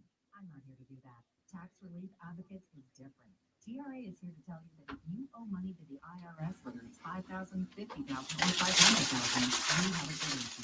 It doesn't matter if you're sitting in your car, at work, or with your kids. No matter where you are, call now. 800-575-6936. Don't lose hope. TRA can eliminate or reduce what you owe to the IRS. I wonder if it's snowing in Detroit yet. I don't know, but Detroit was smart enough to build a dome Yeah, I over don't something. care about that. I'm more worried about somebody else being able to.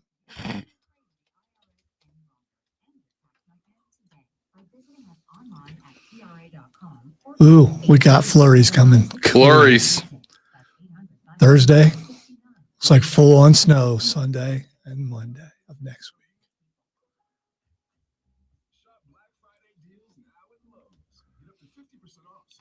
I haven't seen anything from him lately. Maybe I'm blocked.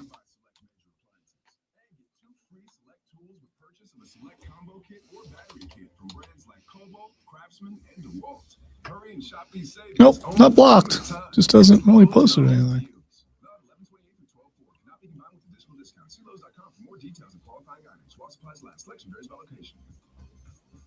From the Ingalls Market Studio, the Upstate. 97.7 FM Greenville. Oh, we're coming to that, James. Don't you worry.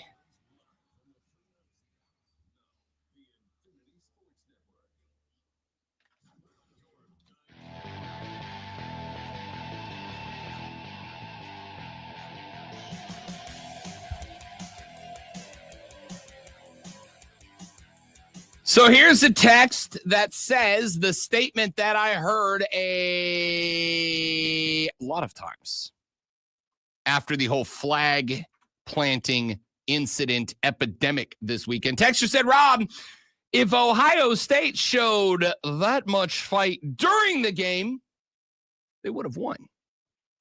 That, and if they had a kicker who didn't go wide right and then wide left, and if they had a new offensive coordinator who understood, hey, we can't run up the middle, to the point where the fans are booing every time they ran up the middle when they were able to, or if maybe they didn't have a quarterback who looked like he was just out of place during that day. So there are a lot of things. But in the end, I don't care if you ain't won a game all year. Don't plant the flag on someone's logo. That's just, it's lame. It's childish. And you're asking for a fight and you got one. And why whine about it? This is what you wanted and you got it. I still think the pepper spray was a little ridiculous. The cops were straight up pepper spraying dudes. Well, from what I understand, it also, because of wind and things like that, the pepper spray hit some other people, like some girls that were down there, some family members and stuff like that. I'm sure a lot of people got pepper sprayed that really had nothing to do with what happened. You ever been pepper sprayed before? I have not. Yeah, I've gotten maced, but not directly. We were at a bowling alley, and some wonderful genius decided to just run down through the lane and just spray mace. And I got a little bit of the cloud. It was not pleasant. I'm sure it's not. I've never heard anybody say, hey guys, what are you doing? Let's go pepper spray ourselves this weekend. I'm sure it is used because of its, again, assuming unpleasantness. I am actively avoiding being pepper sprayed. So far, so good. So far, so good. I think this is where I'm going. You never know. Some late night, you might make a wrong choice. You know, I think this is where I'm going to land on the whole thing. The planting of a flag in an opponent's logo is, I don't care where you come from, the ultimate sign of disrespect. It just is. It is one thing, for instance, and I'm trying to come up with metaphors and analogies that maybe take us out of the football world and into real life. It is the difference between a dude coming up to you and going, hey, man, your wife's hot. I would bow chicka bow wow with her. I'd shefty your wife. And a dude coming up and slapping your wife on the buttocks. One of those things, as your attorney, which I am not, one of those things I would advise you to just go, whatever, psychopath, and walk away. The other thing, I'm not going to judge you if you slug that dude in the jaw. You understand? Like, you see where the difference is? They are both in practice. Yeah, slug them. They are both in practice the same thing, right? In practice, it is disrespecting you, your wife, and your relationship. But there is one that is levels of disrespect above the other. It is one thing, say, for the Wolverines to, and here we'll go to the source here. I'll get Lonzo in here. Lonzo, if you're watching and Michigan upsets Ohio State and a bunch of Wolverines run out to midfield, and let's say they're just waving the flag standing on the 50, that's not a reason to go. But the minute that they spike that thing into the turf, now it's a reason to go. Is this primitive, barbaric, old school, whatever you want to call it? Yeah, sure. Yeah, it's football. I mean, the only thing more barbaric than football is hockey, maybe rugby. I'm gonna maybe. Because actually, I'm going to say no to rugby because even the rivals, there are things called drink ups after rugby matches, which is just where both teams in their entirety go to the bar and hammer beers together. Well, I'm throwing hockey in there because fighting is encouraged and it's part of the game. It is. So not that there's anything wrong with that. I mean, it's part of the game. I like a good face off and spotlight and all that kind of stuff. I would land on this. I'm not gonna petition for a rule against it. I'm not going to sit here and say that it should be outlawed or whatever. I'm just simply going to say, and I think this is a message I would send to a head coach. I think this is a message I would send to an athletic director. I think I would send this message to anyone who has control over the players, is an authority figure in the players' landscape. My message would be this. They're going to go if you do it. End of story. They're gonna, if you have the boys head out to the 50 and spike your logo on a flag into their field, they're gonna go. Now, here's a very interesting difference in the reactions of two head coaches.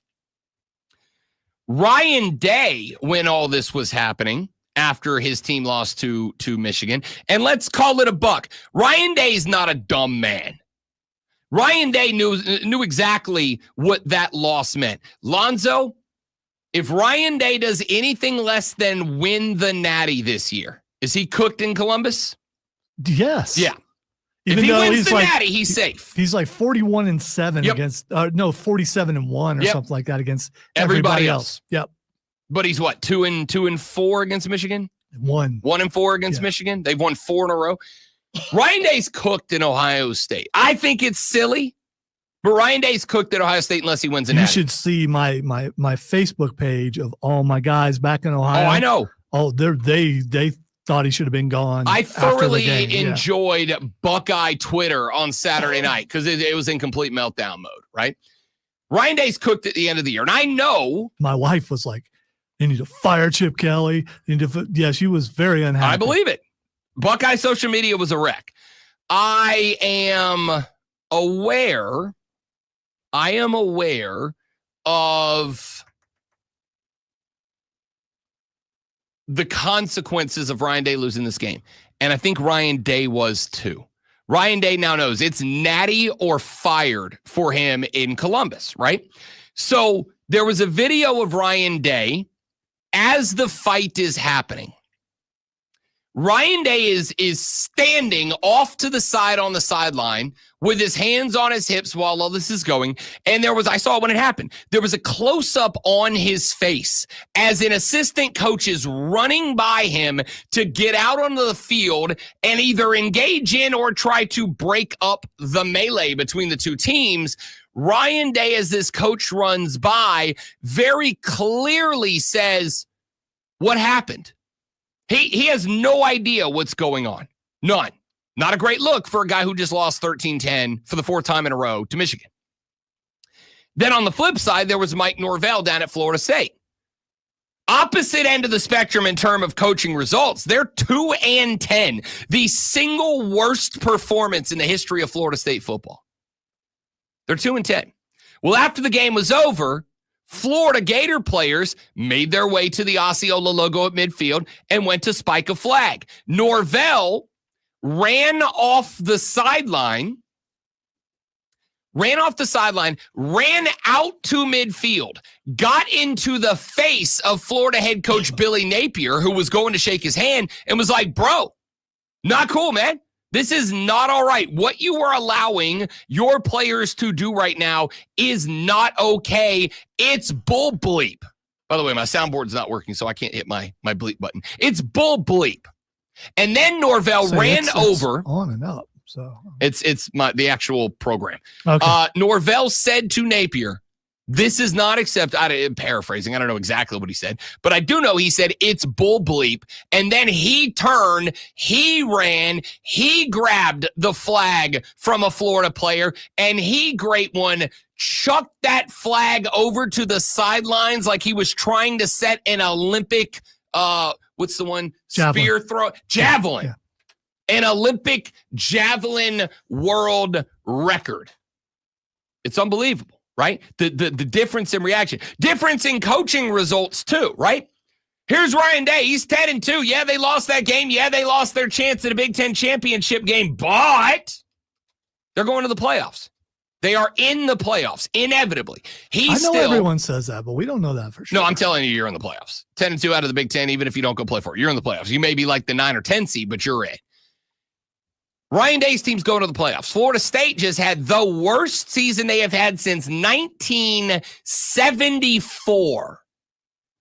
And Mike Norvell went out there and he grabbed the flag and chunked it to the sideline.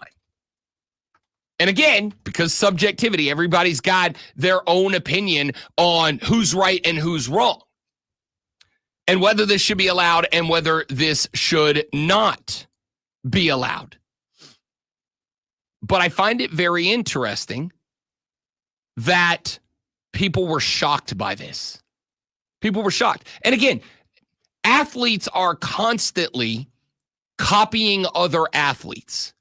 This is why every year we have one end zone celebration that becomes the thing. A few years back, it was the gritty, right? And every NFL player who scored was doing the gritty. Now this year we had that was not the gritty, but I'm 40. I don't know how to do it. I mean, I can still floss though. Okay, all right. They hit the gritty. And yes, this is part of the gritty. I can't do the Skippy thing, but this is part of the gritty. That is not what you did. Yes, it is. You did this. No, I did not. Okay. I threw the eye, man. You got to get the goggles on. You go back and watch the video. The point here is athletes copy each other. And I absolutely think that when Ohio State and Michigan started the day off with a flag plant fiasco, that the other teams, because they're not disconnected from the world, the other teams saw it. That part bothers me because I think they are to a degree on game day. But I could be wrong. No, I am watching players put up tweets on game day. Now, I think they probably disconnect a couple hours out, but the teams that were playing at 7 o'clock, they're not off Twitter, all right? So are the coaches. Unless you got Nick Saban, you ain't off Twitter. So are the coaches aware? If they are, then why wouldn't coaches have a talk with their players and go, hey, this just happened. We are not doing this. This is part of the conversation for me.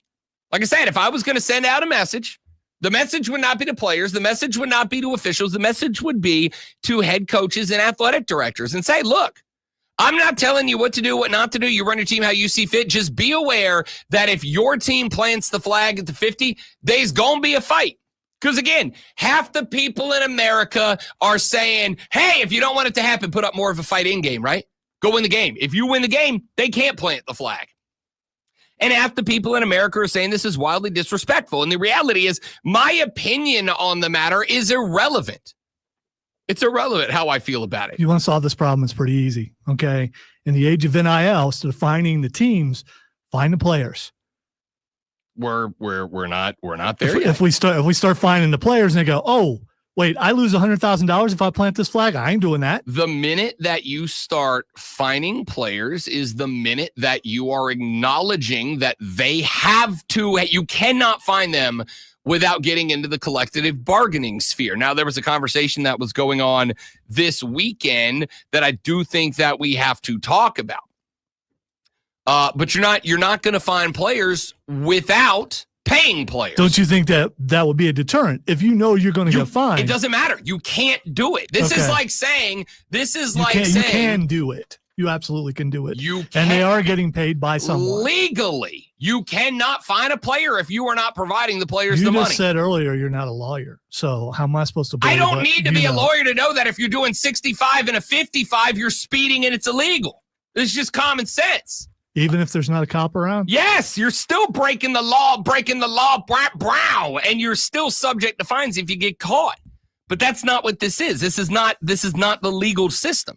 Blah, blah, blah, blah. Point is, I'd be going to the coaches, I'd be going to the ADs, and I'd be going, look, dude, you do what you need to do, but if you plant a flag, the boys are scrapping.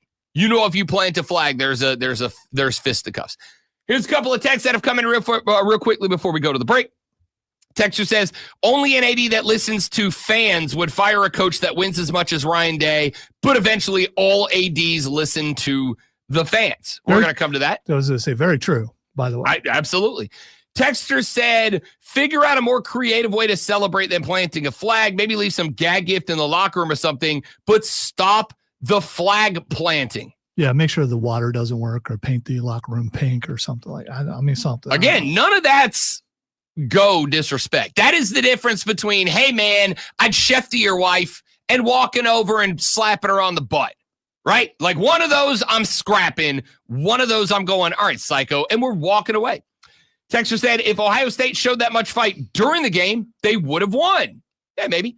Texter said, it is crazy to think that every show will talk about flag planting when we just had the first real parity-filled season for college football. I would love to talk about how NIL may have just evened the field. We are going to get to that coming up later in the show.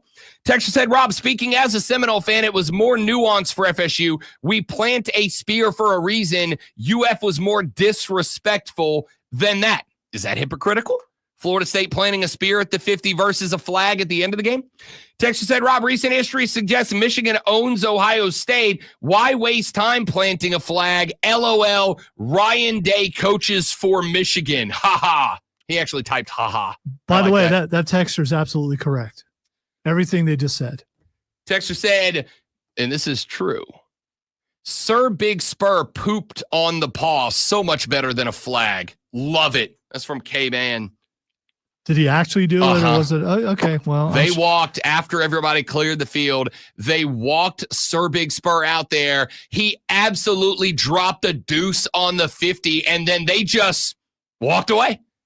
Which I get it. Bird poop's liquidy, right? It's not like a dog where it's like you got to grab the little bag and do the hey pay. You got to use the hand through the bag and flip it inside out. Also, he's a fighting gamecock. You probably don't want to fight that bird. I'm just saying because I don't know if the bird is like leave it. Leave it. I don't know. You don't know that he didn't either. Texas said, Rob, I don't care. Plant the flag on my field if you beat me on my field, especially if it's multiple years in a row. I deserve the disrespect. That's from UNC Chris. All right. Keep those thoughts coming. 71307 is the text line. Start your text with Fan FM. We'll read them on the air. We're back after this. Lonzo, however, is about to seduce you with this sports flash. I'm not going to plant my flag, though, because, I left it at home. The Rob Brown AP poll this week. How is it my poll? It's your poll. It's not because it's only relevant to you. The Oregon remains. Well, the poll tomorrow matters more. Fans. Okay, whatever. Oregon remains number one, followed by Texas, Penn State, Notre Dame, and Georgia. Tennessee checks in at 6, while Ohio State falls 5 spots to number 7. SMU, Indiana, and Boise State round out the top 10. South Carolina jumps 3 spots to number 13, ahead of Miami, who fell 6 spots to 14. Clemson checks in down 6 spots at 18 after the loss to the mighty Gamecocks of South Carolina.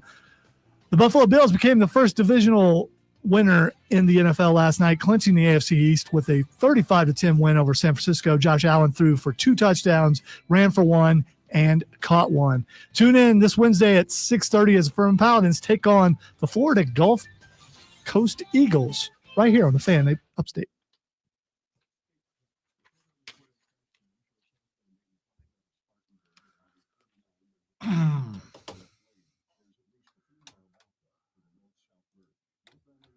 Should not think of Elmer Fudd after I'm done reading, because it just, so bad.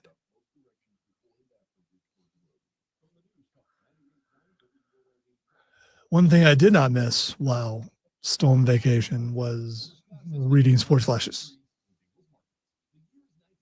No, it was my fault because I commented. Whenever there's banter, it throws my timing off, and I should have adjusted.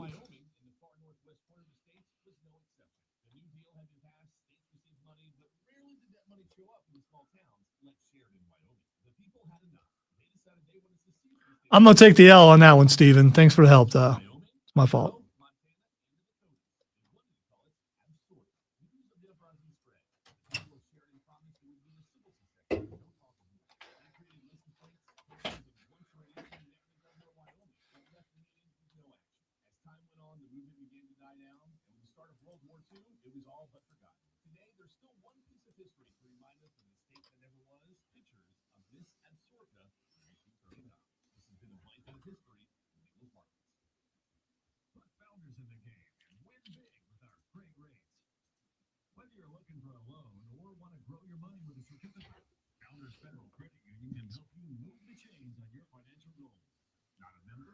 So glad the age of yeah is finally over. The age of what? Yeah. He lost to a real champion over the weekend. More interesting champion. I do wonder what will happen with him. Will he go the way of Logan Paul and just disappear? Not hurt, is he? I don't know. I actually haven't watched. There are some guys that are and girls that are better chasing a championship than they are having a championship.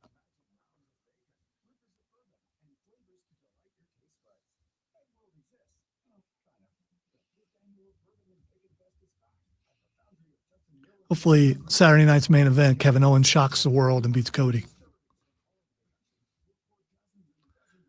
Just so Randy can get his next championship, because then he can win it after beating Kevin Owens. Or does John Cena come in and save the day and win the championship?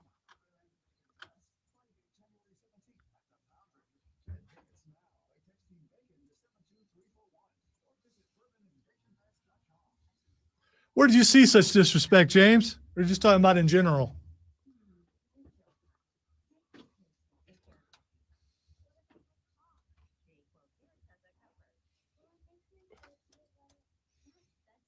Rob is disrespectful to his elder like Monday through Friday. Just saying.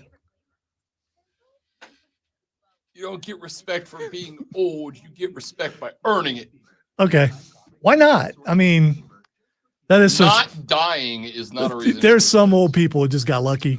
For sure, exactly. Yeah. Exactly. Yeah, they did. Exactly. I'm not counting myself in there, but there are definitely some old people who just got lucky. Without a doubt. I learned that when I first started in radio and was cussed out by so many old people.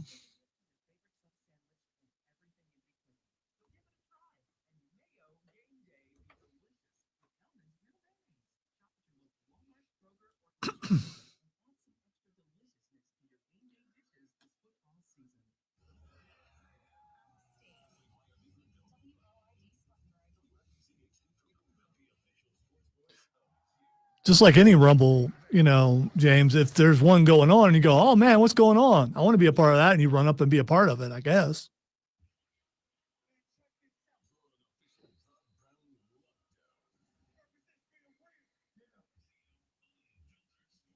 I hate to say it, Steven, but I kind of hope so. And I hate it when Rob is right about something. I think he plays too hard. That's why he gets hurt so much.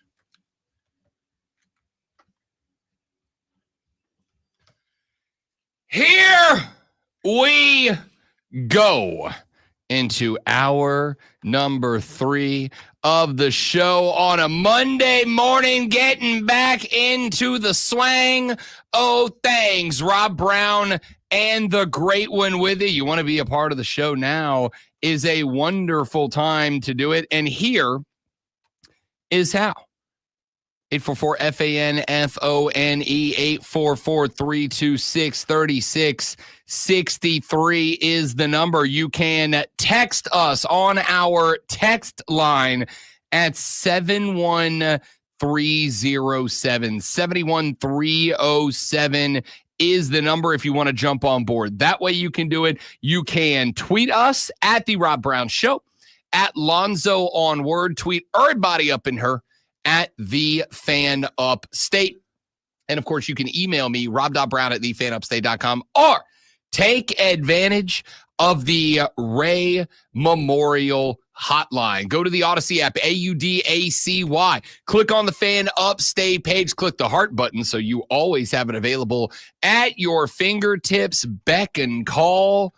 And then go find the little circular microphone button in the middle of the page. Press that, and you can drop up to a 60-second voice memo that comes directly to the great one and I, including one that I'm going to screen here in just a minute from Ty and Gaffney.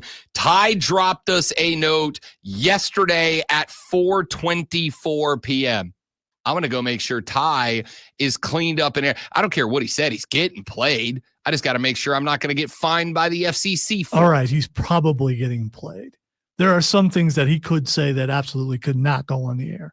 Not saying that he's that type of person, but I'm just saying there are those type of people out there. I think it was a blanket statement. There are some things we will not air. We'll see. We'll see how we feel about it. That's coming up in a few minutes. But it is time for the Audio Blitz, the best audio we have heard from the past handful of days. And do bear with me because I was having some computer issues this weekend that I am still kind of working through, but we're going to figure it out one way or the next. Speaking of the Ohio State University Buckeyes taking on the Michigan Wolverines, Michigan was trying to take the doors off the jalopy. They had the ball inside the 3-yard line. They had a wide receiver open in the corner of the end zone, and one of the worst throws I have seen in the history of college football. So bad, Lonzo, that it broke Gus Johnson. Warren looking, and it's intercepted at the goal line. Unbelievable. Wow, Jack Sawyer, the hero, Captain Jack. Gus does have a little bit of a bias, or a lot of he's really biased towards Ohio State. And yes, I was watching that game, so I saw it was a good play, but it was a really bad pass. I didn't grab this audio. I wish I would have. At the end of the game, Michigan, they showed Sharon Moore on TV. Moore turned around and he was waving goodbye to all the Ohio State fans. And Gus said, and Sharon Moore says, and we didn't cheat this time. End quote. So if Gus has got some pro horse chestnut bias to him, he didn't put it on display in that moment of the game, but this. Warren looking, and it's intercepted at the goal line. Unbelievable. Wow, Jack Sawyer, the hero, Captain Jack. Wow! Wow! Incredible work, Gus. Incredible work. Gus Johnson got broken. After the Detroit Lions game, Dan Campbell went to the microphone, as Dan Campbell is wont to do. And a reporter had a question about the social media activity of one Jahmyr Gibbs. If there's one guy in the NFL that I don't want mad at me, it's Dan Campball. Gibbs, he had a social media post where, there was a bunch of plays or partial calls on the whiteboard behind him. Is that something where you need to just remind a player to, be smart about what they're posting on social media? Is there anything, Who's that? I believe Gibbs posted a photo of Jefferson with a bunch of, lingo on the whiteboard in the running back room behind him. Oh, I didn't know that. Did not know that. Okay. Yeah, I need to check on that then. Did not know that. Yeah, I'd rather our stuff not be out there. Thanks. Dan Campbell was not done with his media appearance, And then he was very quickly done with his media appearance when a reporter said, hey, Jameer put up a picture that had, and I saw the picture. Yeah, it's like the whole ass whiteboard with just bracket after bracket after bracket of play calls that were up there down to what they are called and the diagrams and everything. And a reporter said, hey, Dan, Jameer kind of put the whole playbook out there on social media, and you can see, because we've seen Dan Campbell. He's like an intense dude, great one, but like he's one of these linebackers that loves a good laugh, man. See, I thought he was going to be, the way you set up the cut, I thought he was going to be real angry. Oh, you can't. And this is one of those times where I wish I could show you the video instead of just playing you the audio. But Dan, at the beginning of that question, had, as he does in press conferences, a big old smile on his face. Cha-ching. Big old beautiful smile. And then by the end of that question, when he realized what this reporter was saying actually happened, that smile was no mas. Dan Campbell had that linebacker who just realized that he got called on the blitz and they're blocking, leaving the A gap open face on him. Like, dude was not thrilled. Was not thrilled. Lonzo, I would like to play. This is just for me and the great one. I would like to play a little game with you. We're only allowed to play X amount of time of a song, so I'm going to keep it under that limit. Lonzo, I would like to see if you recognize this little ditty.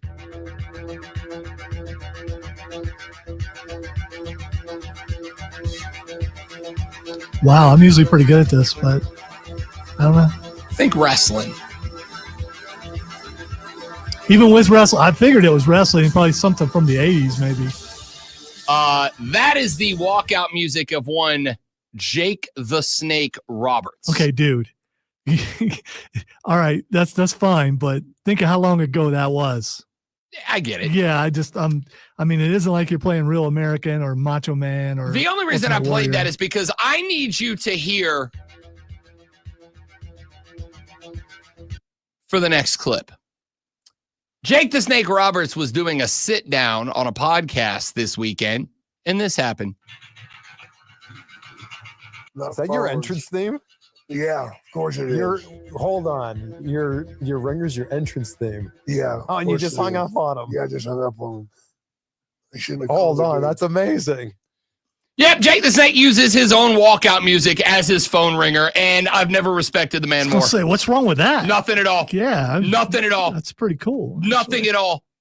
There's not only is there nothing at all wrong with that, not that he wants it or needs it, but he has my full and explicit thumbs up to use his own walkout music as his phone ringer. All right, so maybe I don't remember his music because Damien freaked me out as a kid. So I mean, why not? Yeah, because it's a big snake, dude. Bit a man on the arm. Yeah, it was like, oh no. Speaking of things that Rob Brown would do, you will all remember a few weeks ago when we had Doug Irwin, the CBO of the Greenville Triumph, on the show.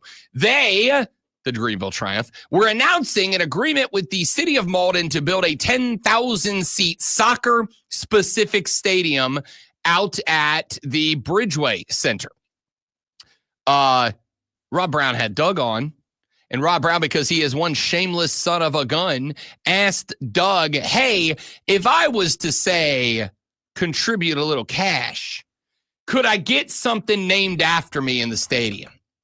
And Doug said, yes, we'll name a trough urinal in the restroom after you.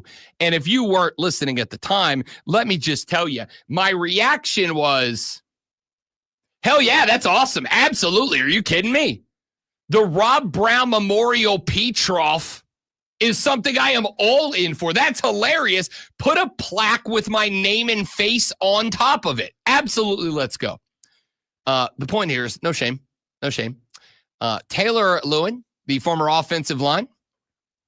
Taylor Lewin, former offensive lineman for the Tennessee Titans. Also for the Michigan Wolverines. he was on a podcast as well. Kids from LSU are calling Michigan, saying, hey, we want to play with Underwood. That tackle from Alabama, that 5-star kid, word on the street is he wants to flip out of Michigan. I've committed some money to Michigan. I did that this weekend. I told them, hey, you guys need a little something, I got you. Nice. Not going to do the Portnoy method. It's not going to have 2 commas, but I'll help out. You give him back. I'll help out. Let me get let me get one of the mini fridges named after me. You know what I'm saying?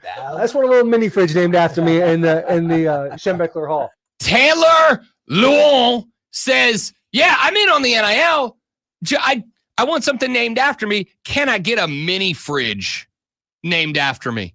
Can I get a mini fridge named after me?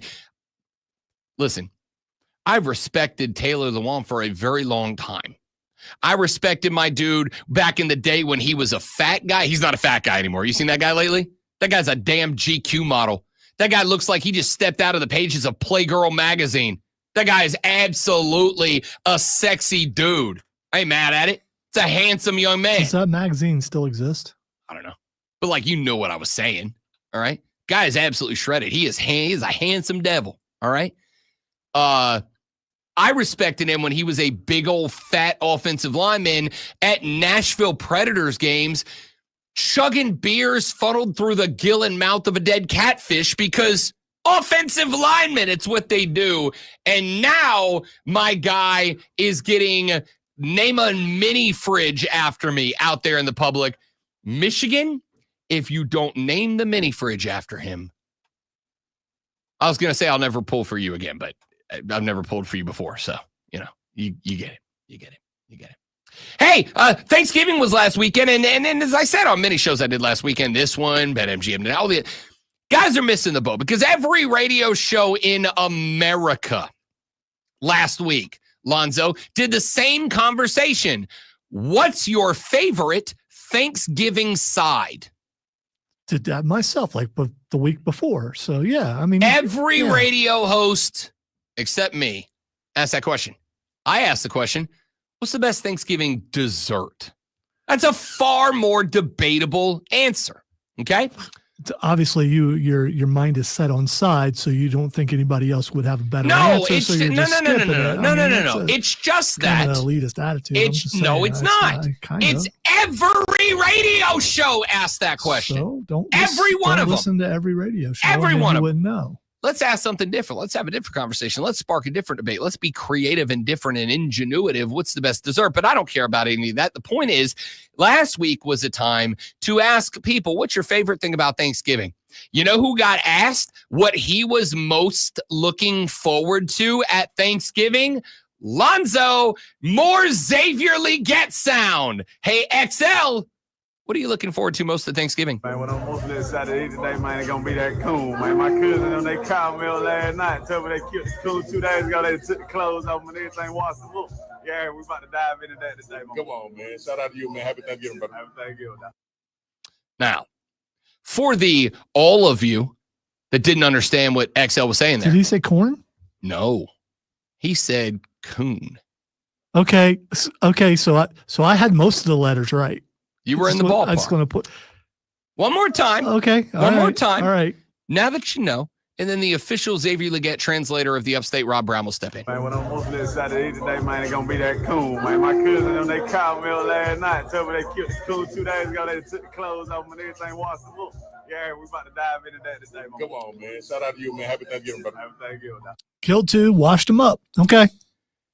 When asked what he was most looking forward to at Thanksgiving, Xavier Leggett said, we're going to dive into that coon. Now, I will say that as the official translator of the Rob Brown show, the official XL translator for the Upstate, I am still confused as if Xavier Leggett is heading back to his house to eat raccoon for Thanksgiving, but I can't figure out what else he would have been talking about. If that's what he said, then whatever it was, they skinned it. And they dressed it up. He then said, I talked to my cousin. They said they killed 2 of them and done took the clothes off of them, a.k.a. skinned it and got it ready. And he's looking forward to getting home, barbecuing them up, and digging in. Xavier Leggett. Man, what I'm most excited to eat today, man, it's going to be that coon, man. My cousin, they called me last night, told me they killed the coon 2 days ago. They took the clothes off and everything, washed them up. Yeah, we about to dive into that today, man. Come on, man. Shout out to you, man. Happy Thanksgiving, brother. Happy Thanksgiving, dog. Happy Thanksgiving, dog. That's incredible. Is Xavier Legette eating raccoon for Thanksgiving? I was just curious, so I looked it up, and a bunch of other people believe he said raccoon. So I mean, that's all I can get out of it. Yahoo Sports, Daily Mail, MSN, so a very, different types of media there. I can't hear anything else.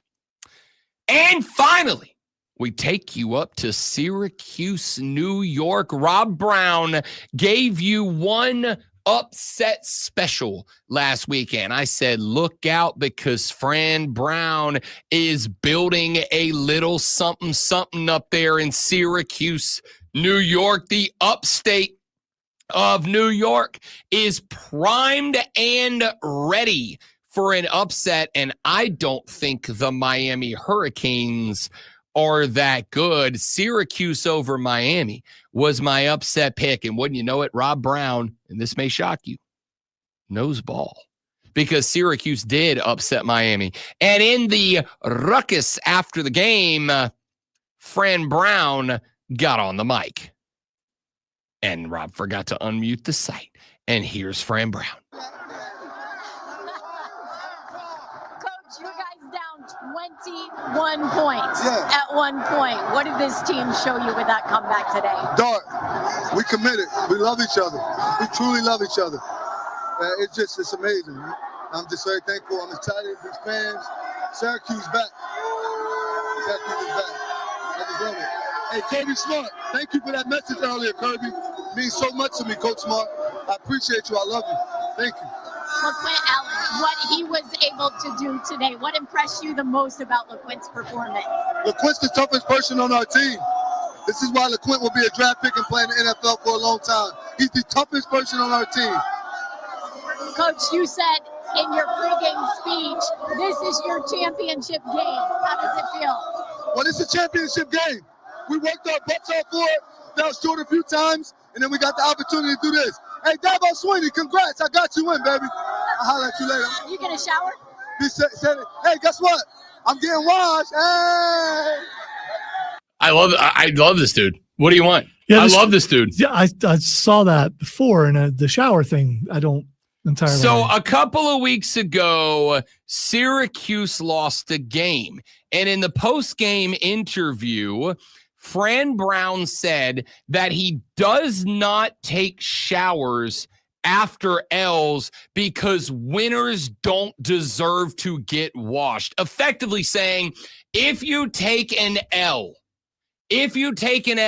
you don't deserve to have the L washed off of you. You stay dirty and you live with that L because, and I quote, only winners get soap, end quote. So you're saying, yo, got that L, or excuse me, got that dub. Got that dub. As James Franklin would say, W. Got that dub. I get a shower. I get soap. I get to go get washed off. And then hit with the, hey, Dabo, I got you in. You're welcome. I'm out. Blah! Which is literally what he did. Spectacular. We interviewed Fran Brown at ACC Media Days, and I said then, one of two things is going to happen. This guy is either going to fail spectacularly because he has no idea what he's doing, or this guy is going to have every one of his players ready to run through multiple brick walls for him. And it looks like it was the second one. This dude is great. I love Fran Brown. I also love that it's time to go to a break on the Rob Brown Show in the Fan Upstate. You see. All right, guys, quick live, and we're back. Stay right there for me. Thank you.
It's Rob Brown. I hope you're enjoying the show. If you're not, I don't know why you're here, but I am glad that you are. Hey, do us a favor. Whether you're enjoying it or not, would you mind sharing us around your social media, please? And thank you, Twitter, X, whatever you call it. I don't care. Instagram, Facebook, TikTok, it doesn't matter to me. Help us get the good word out. We're trying to get famous and rich, and we can't do it without your help. So, The Rob Brown Show is on all social media, or share the YouTube channel, the Facebook page, wherever you're watching this, and we'd appreciate it very much. Now, let's get back to the show. Stick around. Thanks for hanging in there, dudes and dudettes.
Would you eat raccoon?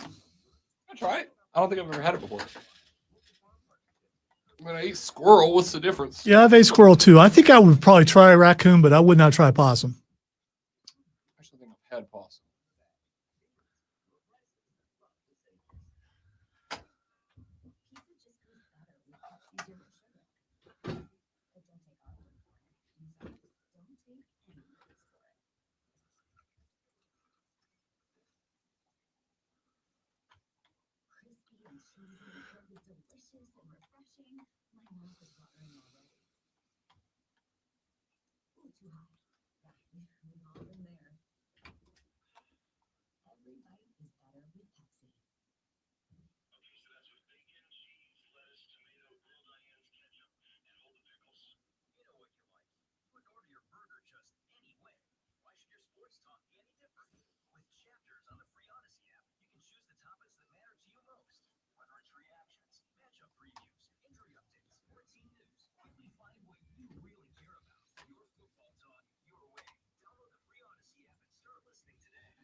You know, we've seen several different scenarios play out now, how like maybe, and one of them is, you know, the question, would you rather beat your rival or make a championship? And now Clemson has done that.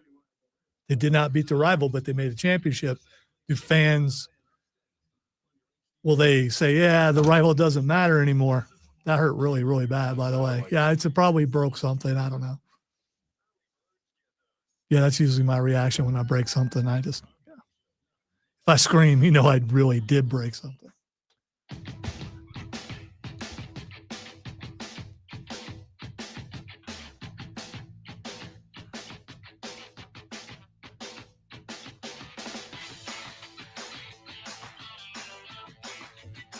The Rob Brown Show continues. It's the fan upstate.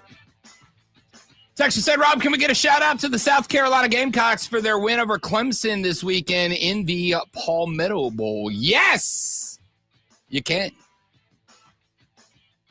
And there you go. Cock-a-doodle-doo for South Carolina.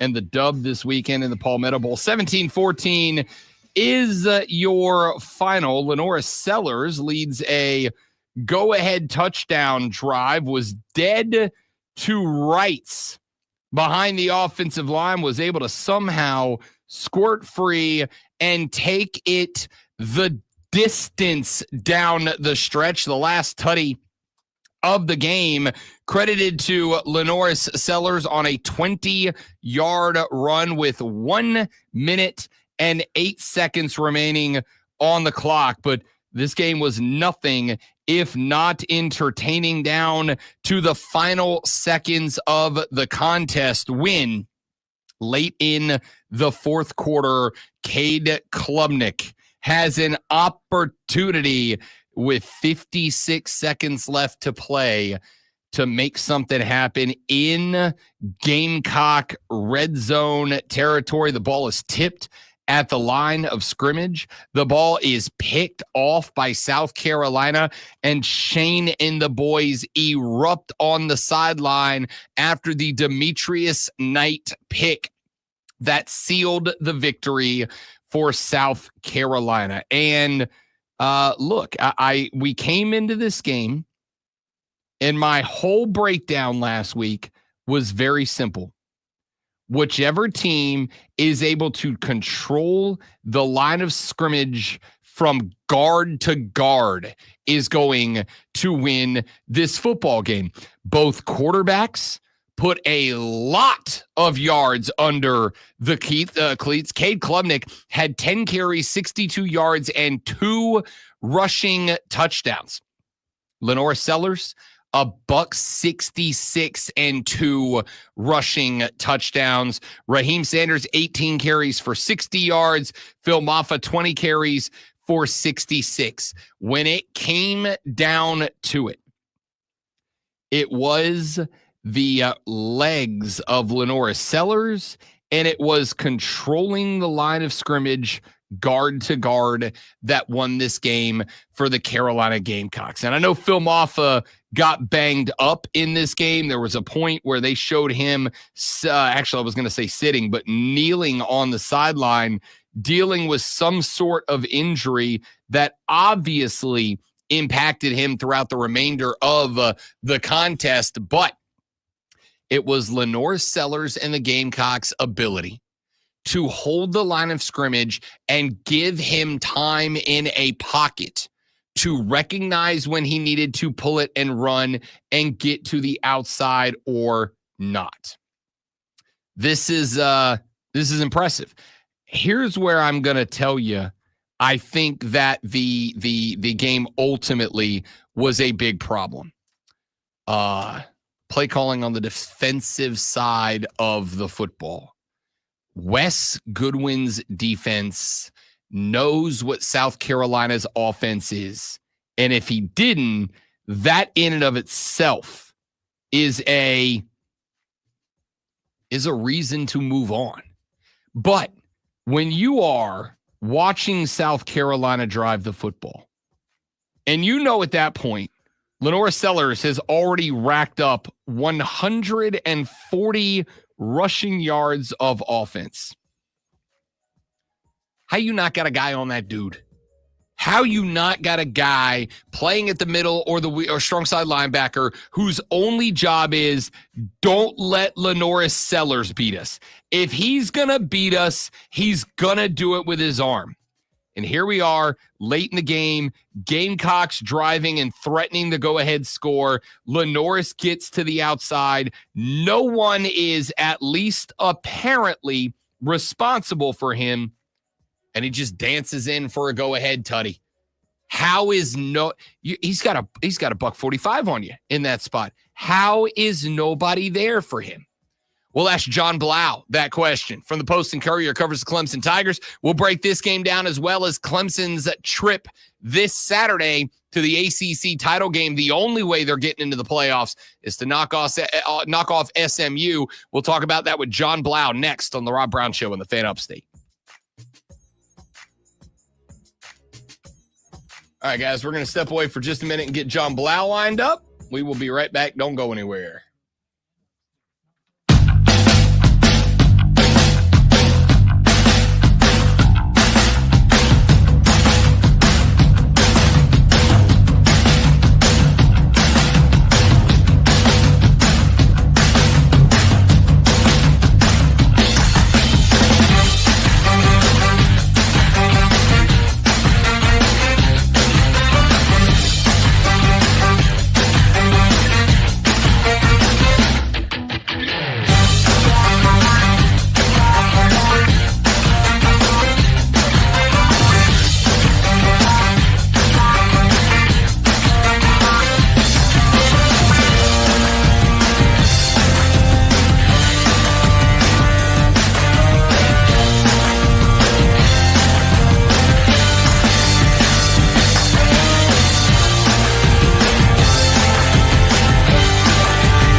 Welcome in, big dog. Good to have you.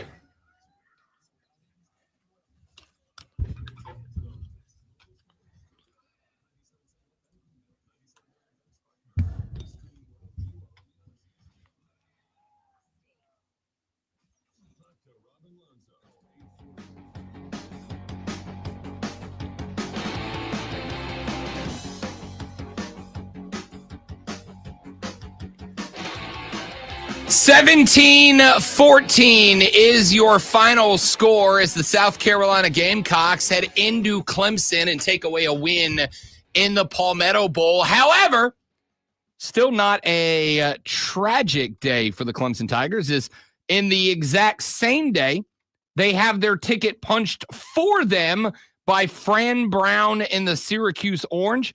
With a win over Miami, Clemson replaces the Hurricanes in the ACC title game, meaning that a win over SMU would indeed still send the Clemson Tigers into the playoffs and potentially, let me capitalize, underline, bold, and italicize that, potentially, depending on some other results, send them into the playoffs with a first round bye. To discuss all of that and more, joining us now on the show as he does every Monday at 8:40 a.m., the legendary John Blau, who covers the Clemson Tiger Athletic Department for the Post and Courier, joins us on the show. John, my man, happy belated Thanksgiving. I know it didn't go the way that the Tiger fans wanted it to on Saturday, but I'm glad you're here, and we appreciate it as always. Yeah, thanks for having me, Rob. Anytime. Let's dive in. Let's spend about half the time on the rivalry L and about half the time on the upcoming ACC title game, which now has more weight on it than probably any Clemson game since I have moved here almost 5 years ago, John Blau. Let's start with this, and we'll dive into some of these specifics, but 30,000-foot view, what went wrong? Lenore Sellers went wrong. Just a great game by the South Carolina quarterback, 166 yards. Obviously, that last touchdown on a 3rd and 16, he goes 20 yards. Just a guy who makes some great plays and made more great plays than Clemson did. And then obviously, Kate Klubnik able to drive down the field. I was impressed by the offensive line of Clemson, being able to really limit that South Carolina pass rush. It did way better than I thought they would. Able to get a drive down the field at the end of the game. Just throws one bad pass behind Pelmapa. It's intercepted, game's over. So it was a really good football game. Just South Carolina had more good plays. And then Clemson had too many, missed opportunities. And obviously that last series didn't go their way with the interception. So good football game. South Carolina just made more plays, in particular, Lenore Sellers. My thought coming into that game, John Blau, was that the team that manages the offensive line from guard to guard, the middle, keeps a clean pocket, allows the quarterback, either one of them, Sellers or Klubnik, the opportunity to sit in a clean pocket, and make the decision to run as opposed to be forced into it, was going to ultimately win that game. There were question marks, and I'm glad you brought up the offensive line, about Clemson, who really only had a few games where there was an identical starting five from one game to the next. I really do think Clemson held up well across the offensive line. Just unfortunately, defensive line was unable to keep Lenore Sellers wrangled up. I mean, this game, to me, I think anything above and beyond that, and we can talk about, the defensive scheming for Lenore Sellers and all that, that I agree with you. It just felt to me like Clemson lost the battle at the offensive line more than they won it on both sides of the football. Yeah, again, for Clemson's offensive line, I feel like they did more than enough. Kate Klubnik was not all that stressed. I mean, there were a couple of times where he tries to run or, he gets sacked. Obviously there were situations there, but yeah, I mean, it's just hard on a defensive line and defense in general to contain a guy like Lenore Sellers. I mean, just able to, just find the lane, run you over, pull guys, get out of tackles. Clemson had 3 sacks. They easily could have had 6 or 7 or 8 against a guy who is not as big and strong and athletic as Lenore Sellers. And so it was just an extraordinary performance by him. And yeah, you can go into defensive scheme, what they could have did differently. I know everybody looks at Sammy Brown earlier in the game, had 6 tackles in the first quarter, then played very little in the fourth, and people questioning that. But obviously then you get into some bad matchups against, a linebacker versus a receiver in coverage and things like that. I don't know exactly what they could have done other than maybe a QB spy of some sort. I don't know if that was being employed. I couldn't tell because obviously Lenore Sellers was running around everyone. But yeah, I think that defensively they were not able to wrangle him. A lot of teams haven't, and it really cost them because, they didn't get enough offensively. And again, that last series kind of falls just short with the interception.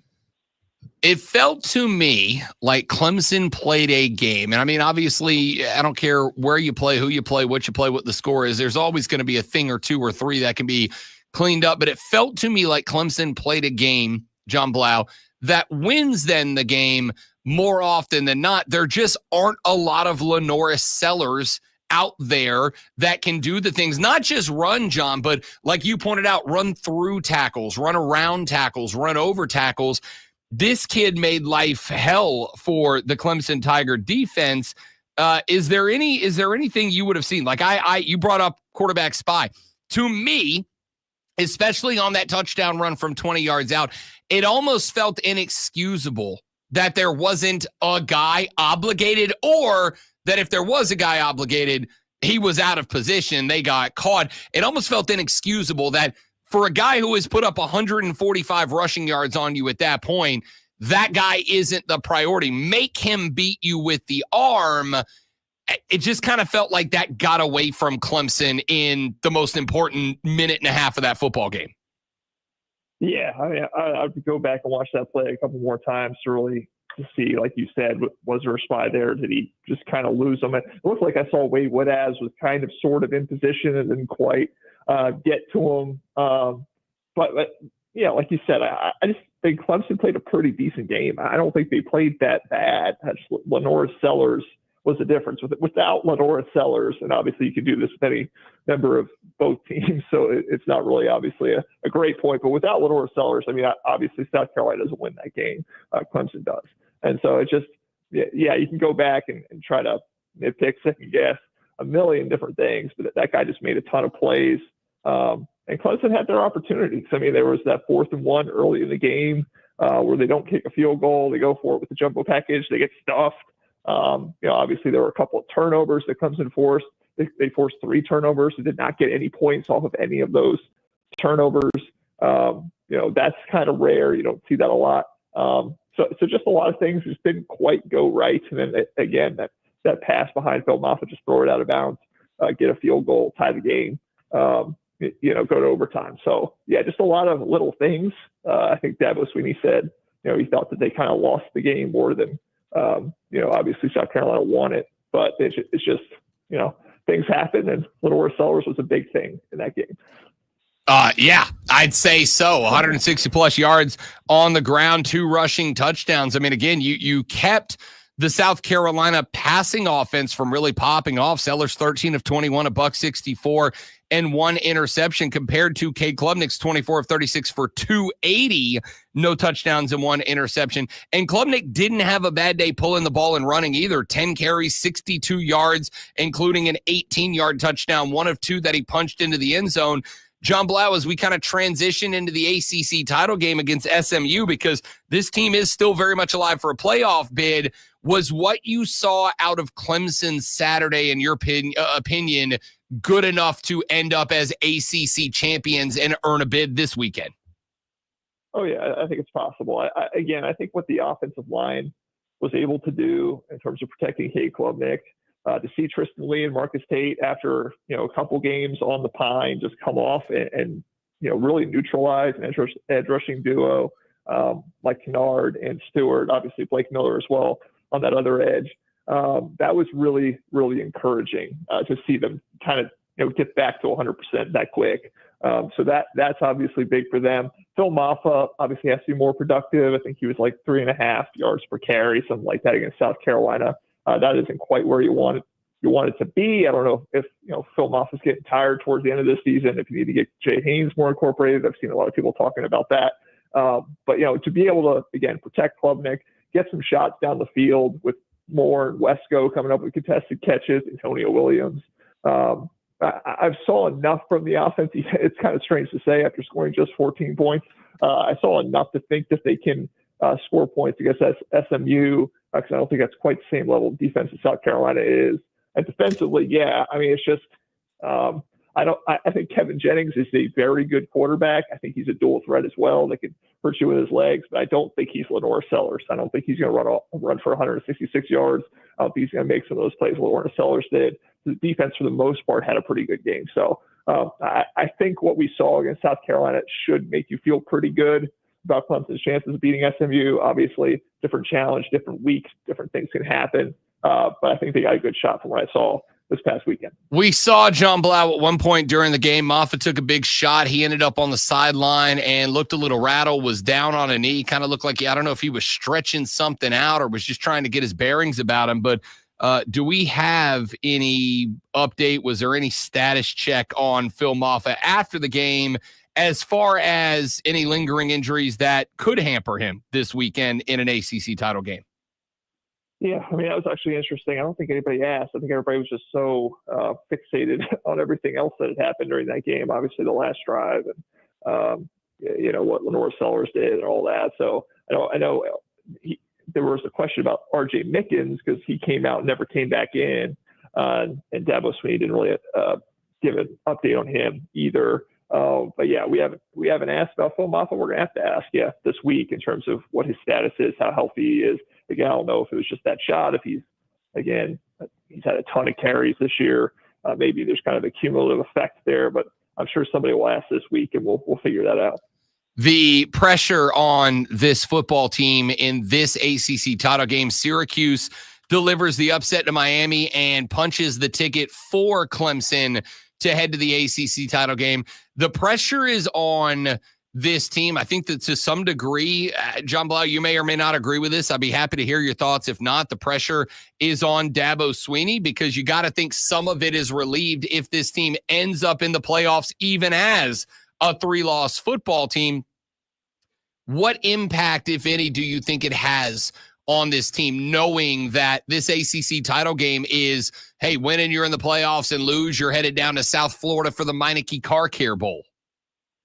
Yeah. I mean, it's they've been dealing with that pressure though for most of the season. I mean, you lose that opener against Georgia, and you have to be basically flawless the rest of the way in a weak ACC to have a chance to get in the playoff. You lose that game to Louisville, fate's out of your hands, but you have to keep winning to have any chance.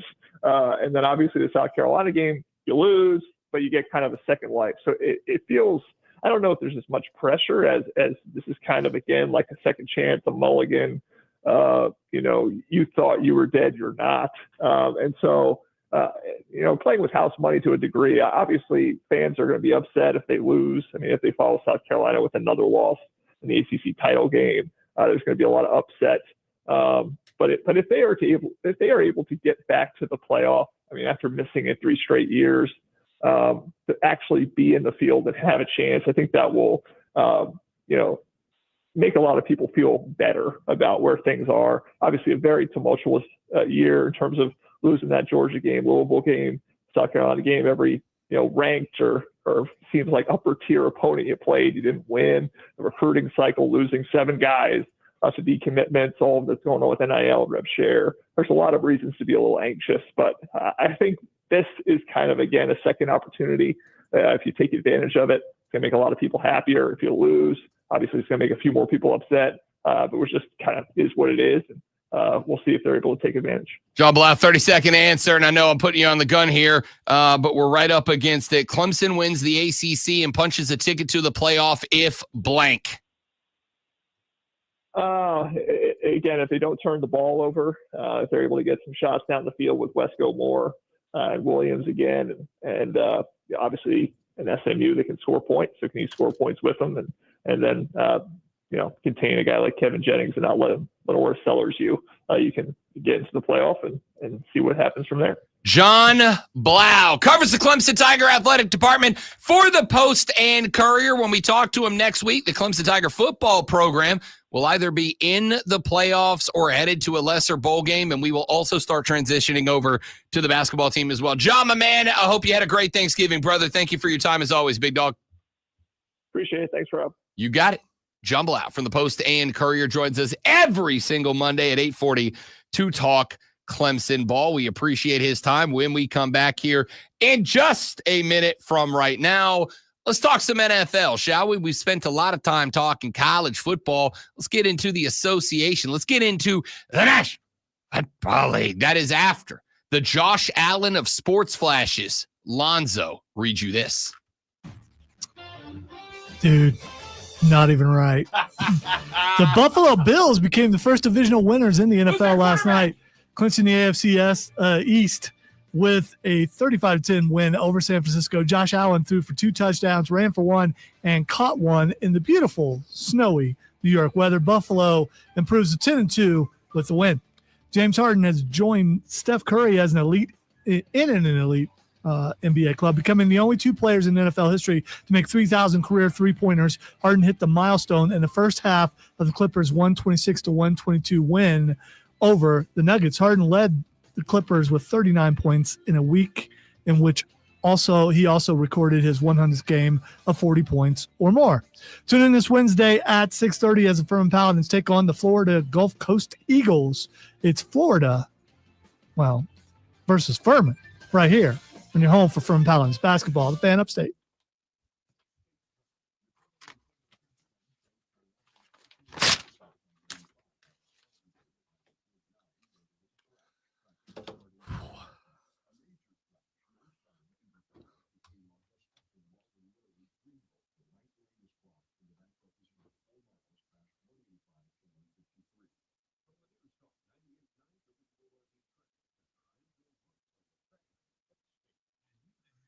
Well, Trey, he's been on the show for like a year, maybe more.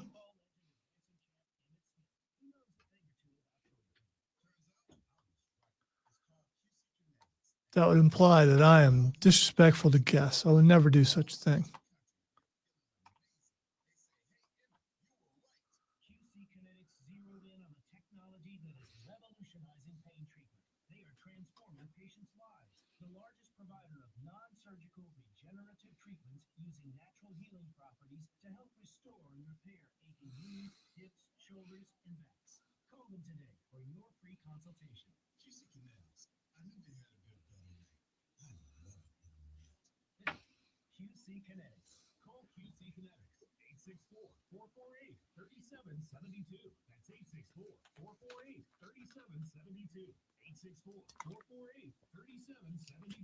Open enrollment is going on now. Don't be frustrated by having to choose your health plan on your own. South Carolina Blue is here for you. Located on Woodruff Road right here in Greenville, Casey and his team of licensed health insurance experts can help you find a health plan for 2025 that fits you and your budget. Time is running out to secure your coverage for January 1st. Schedule your no-cost appointment today at scbluehereforyou.com. You hear that? That's the sound of another year coming down. Another year missing your revenue. Another year wondering why your marketing isn't more effective. Another year worried about next year. The clock is ticking, but you still have time. Time to contact the experts at Scale Marketing. Scale Marketing is a full-service marketing agency who is expert in lead generation and revenue growth. Our clients see an average of 20% growth in the first year alone, with sustained growth from there. From your traditional marketing, social media, paid search, we take a forensic approach, digging deep to find the root problems in your marketing strategy. Then we fix them fast. Scale Marketing, we can't stop the clock, but we can change the company's future. Find out how you can make your marketing budget work harder and drive more revenue. Contact us at scalemarketing.com or call us at 833. I see what you're saying, but he's been on with us for, like I said, at least a year, maybe longer. Who's that, John? Yeah. Yeah.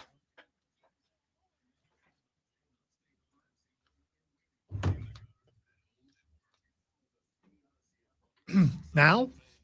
Yeah, that was my bad. Now? I mean, right now? Ooh. Yeah. Did not pay attention to that. something in there.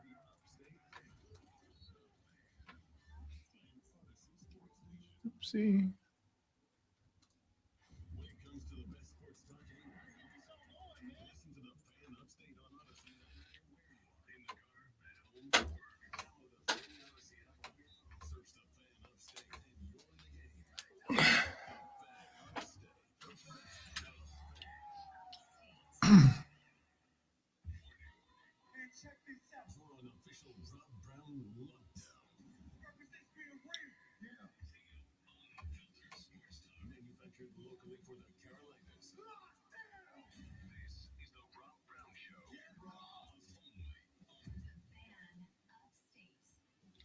Is it how you made it, James, or the fact that you made it? I don't know.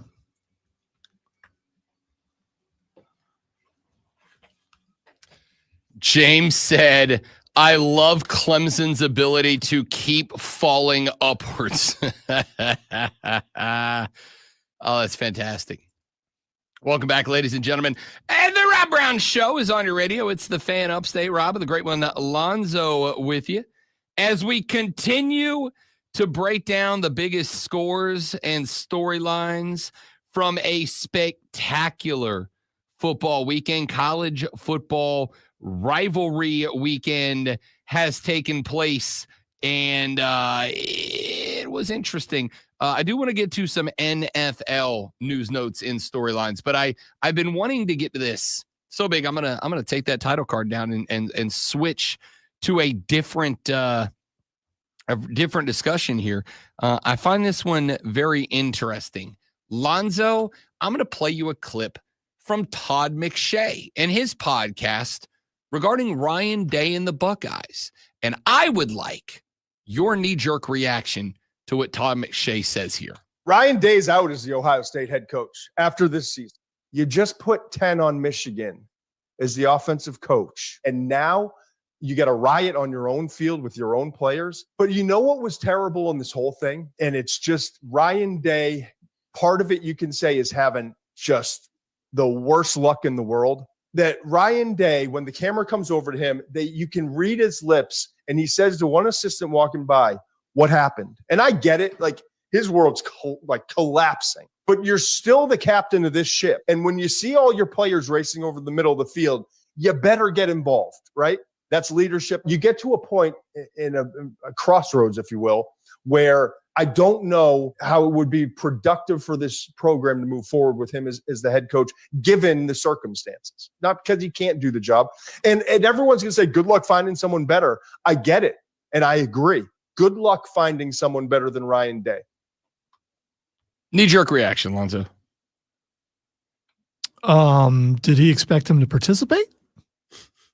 I'm just, should he have run over and jumped in and joined the melee? I think the biggest problem, Ryan Day, let me say this, and then I'm going to get out of the way. The biggest problem that Ryan Day had in this scenario is the actions of other coaches. You had Steve Sarkisian, who actively stopped his players from doing the flag planting, and you had Mike Norvell, who ran straight to Billy Napier and demanded that he stop his players from doing it. And when Billy Napier didn't do that, Mike Norvell went over and grabbed the flag himself and threw it over to the sideline. Now, we can all fall in different places as to which of any of these reactions was the correct one. There will be a group of people who say the head coach cannot just get into the middle of the fracas. You're going to have a group who is going to say the head coach should have prevented it from happening in the first place. You're going to have a group that says the head coach should be in there grabbing flags and protecting the logo himself.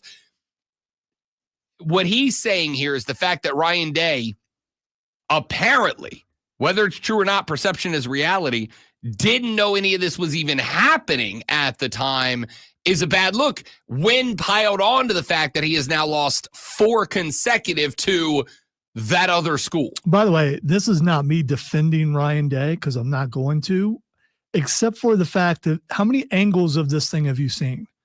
Just the one. And there's a good shot he didn't see it. I mean, the guy with the flag is meandering in and out, and he probably didn't see it. So then let's dial in on, because I'm I'm actually going to agree with you on that. I mean, if suddenly you look over and everybody's milling about, but you didn't see the original incident, first thing you're going to say is what's going on. And here's the other thing. That's what assistant coaches are for, to take care and handle that kind of stuff. It's not for him to take care of unless he was right there and they did it in front of him. So then let us focus on what I think is the bigger angle to this story, and that is this. 4 consecutive losses. As Lonzo has pointed out, he's what, 1-4, 1-5 against Michigan? He's 1-4, and he should be gone because he can't beat Michigan. But at the same time, who are they going to get? And when you hire someone, of course, the first thing you're going to say is, can you beat Michigan? And they're going to say, oh, yeah, I could beat Michigan. Okay. 2 bad kicks. The person who will be gone, and I don't think Ryan Day will get fired, will be Chip. Chip will be gone. He is a scapegoat in this entire thing. He was running the offense, not Ryan Day. He was brought in to run the offense because Ryan Day wanted to deal with everything else. He had ran the offense in the past. Chip Kelly will be gone, and he will probably be the only one that gets fired. So here's how I look at this. Which of these 2 teams would you rather be? Would you rather be the team that just knocked off your rival, but you are checking in at the end of the year at 7-5, 7th place in a conference that has at maximum 4 good teams in it? Would you rather be 7-5, so distantly removed from the playoffs that your name is not going to be mentioned again in 2024 until you kick off the Boise Potato Bowl? Or would you rather be Ohio State, a team that has 2 losses, one of them by a single point to the consensus number 1 team in the United States of America, lose your rivalry game, but is guaranteed going into the playoff, even if you're not playing for a division? I gotta think anybody that is not looking at this through a very emotionally tinted scarlet lens has got to be looking at this and saying, yeah, I'd rather be the Buckeyes than the Wolverines today. And if that is the response, I'm going right back to, how do you fire this guy that gets you in the playoffs all the time? See, I don't know how, but I've told you several years ago that would be the narrative, and it was right away. And 4 in a row, it's unacceptable. But at the same time, have we gotten beyond that? Is that no longer the deal? Back in the 50s and the 60s and the 70s and the 80s, that was the deal. Are we beyond that now? Is it national championship and bust, and the rivalry game is secondary? Because if they do, and you're guaranteeing they are, and I want to see it, if they make it into the playoffs and they do well, or if they win the whole thing, which they got into the playoffs before the very first 4-team playoff. They weren't supposed to be in there, and they got in there. It was controversial. They won the whole thing. And the odds, the Vegas odds, which have been pointed out forever, they were the team that Vegas picked to win the whole thing. I'm sure it's changed now, but maybe it hasn't. Who knows how much it's dropped? If you win a national championship, you won the national championship. But still, like I said, my social media is full of people, friends back in Ohio, that want him gone. It again, I really genuinely, sincerely, entirely, and totally don't understand it. It doesn't make sense to me. Like, yes, I know you want to beat the rival. I'm not a dummy, of course. If you look at that game, why did they lose the game? They lost the game because Chip Kelly kept trying to run up the middle, which they could not do. They lost the game because Will Howard is not as good of a quarterback as Kyle McCord is. And they lost the game because the kicker missed 2 field goals. I mean, it wasn't like they shouldn't have won the game. They should have won the game. That kicker is pretty consistent, went wide right and wide left, and that basically cost them the game. I am looking up the odds right now. Ohio State is tied with Georgia and Texas. The odds-on favorite to win the Natty today is 3.5 to 1 Oregon. Georgia, Ohio State, and Texas are all plus 450, according to BetMGM. 4.5 to 1. The next closest team is Notre Dame at 9 to 1. So there is one team at 3.5 to 1. There are 3 teams at 4.5 to 1. And the next closest team, Notre Dame, has odds twice as long as you to get there. Now, every fan base has the right to judge their successes and their failures however they wish. And if your school has decided that knocking off Michigan is more important than being coached by a team who is consistently and repeatedly bringing you out of the arguably second best conference in college football, putting you in the playoffs, and giving the boys an opportunity to win natties, and you're going to run that guy out of town because of the results of your rivalry game. I know you want to beat M. I know you go around campus and block off every letter M on every building and every sign with a big red X. I get it. I'm passionate about college football and rivalry games too. But I'm simply going to say, if your rivalry game matters more than chances to win the Natty, we just fundamentally disagree on the premise of college football.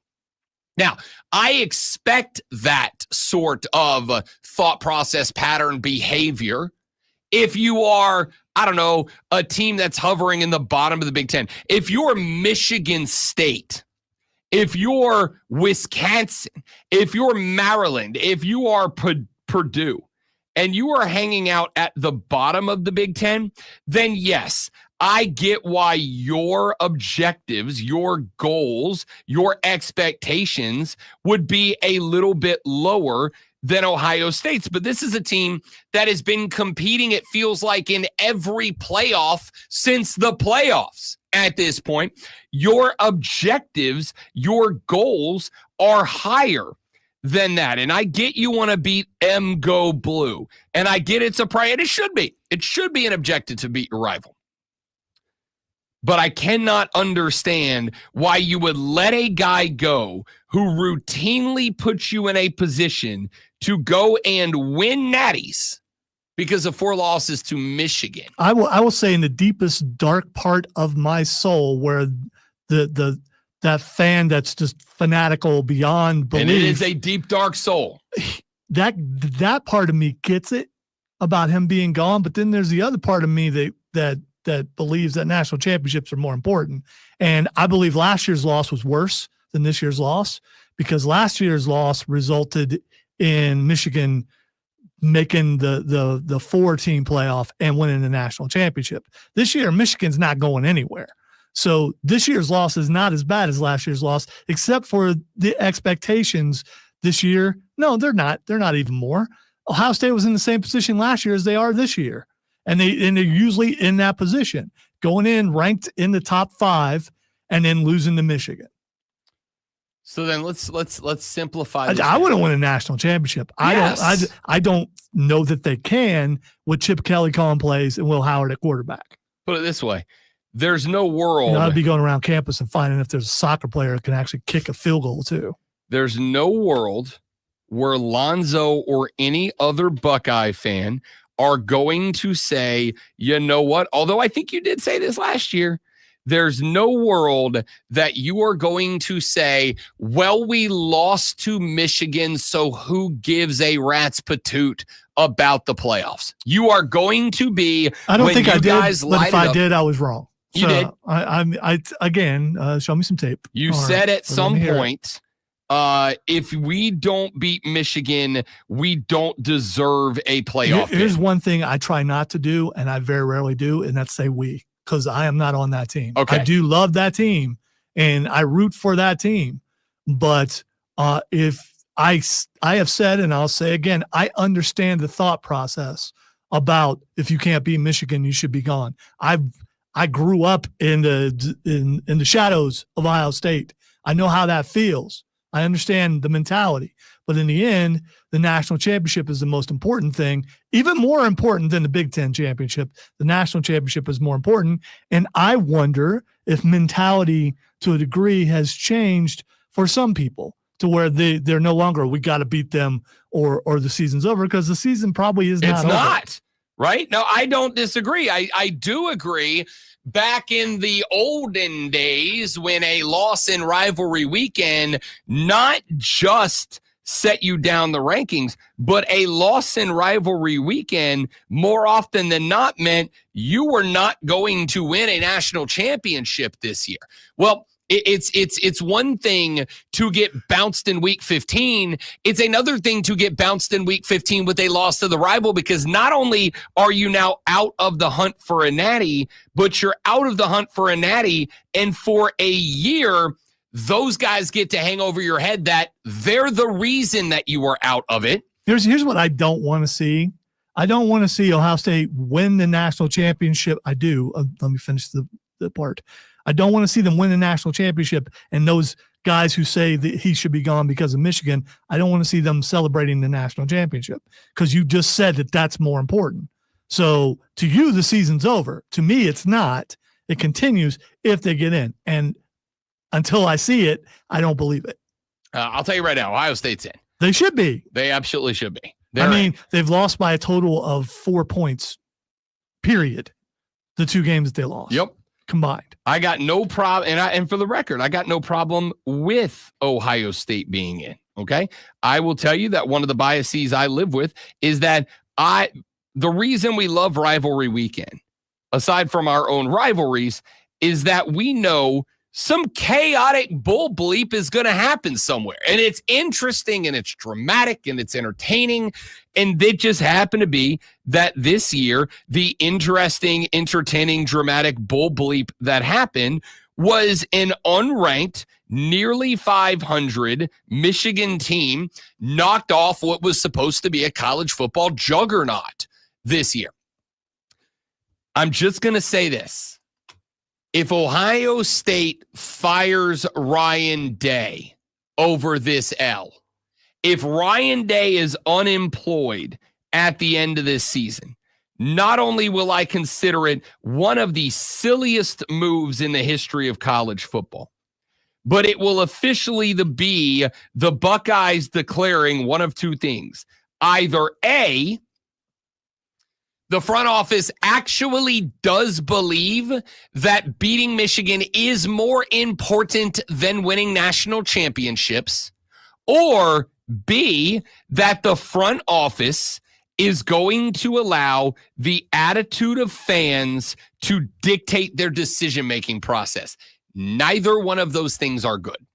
Neither one of those things are good. I think it more comes down to donors and guys like that, not just the average fan, but people who are uppity and have the money to go, you know what, we're going to withhold funds if you don't get rid of this guy. I mean, again, it's still fans dictating the direction, maybe completely justifiable. Which happens at probably all schools. Yeah. All the time. It's that you wouldn't be unique or alone in that.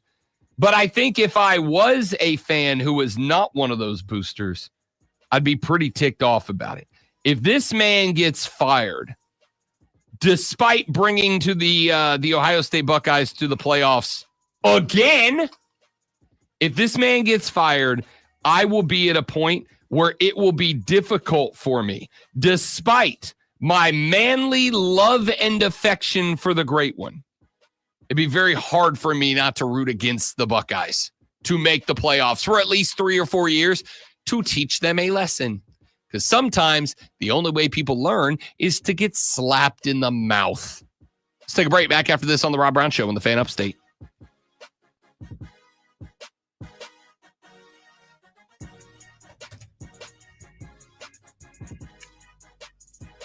Just waiting for the breakdown, you know. All right, guys, I had to use the restroom. I will be right back. That was a great rivalry week. It very much was.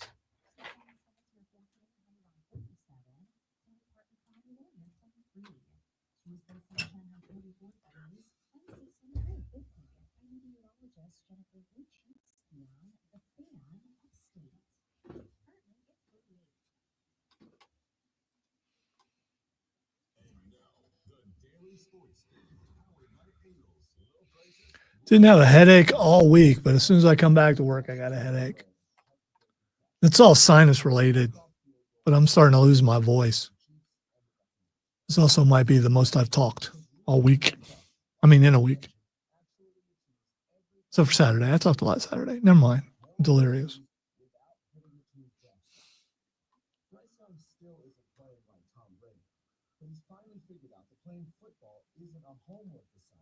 But it's supposed to be fun. And it would appear that, as for right now, the Panthers can avoid becoming the Browns, taking a quarterback every other year and focusing on building a team in the draft with young talent. What do you think? I'm Diesel. Wire to Wire with Diesel and Cole Bryson. This afternoon, 3 to 7 on the Fan Upstate.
Do you happen to have that clip still, great one, that you were just listening to by chance?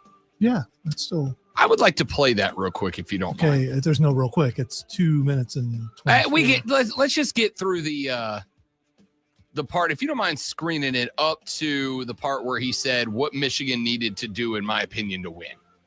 That was at the beginning, wasn't it? Perfect. Yeah, I just tell you what. Let's play an abbreviated version of Hold Up. I want to play a clip. That was Feinbaum, was it not?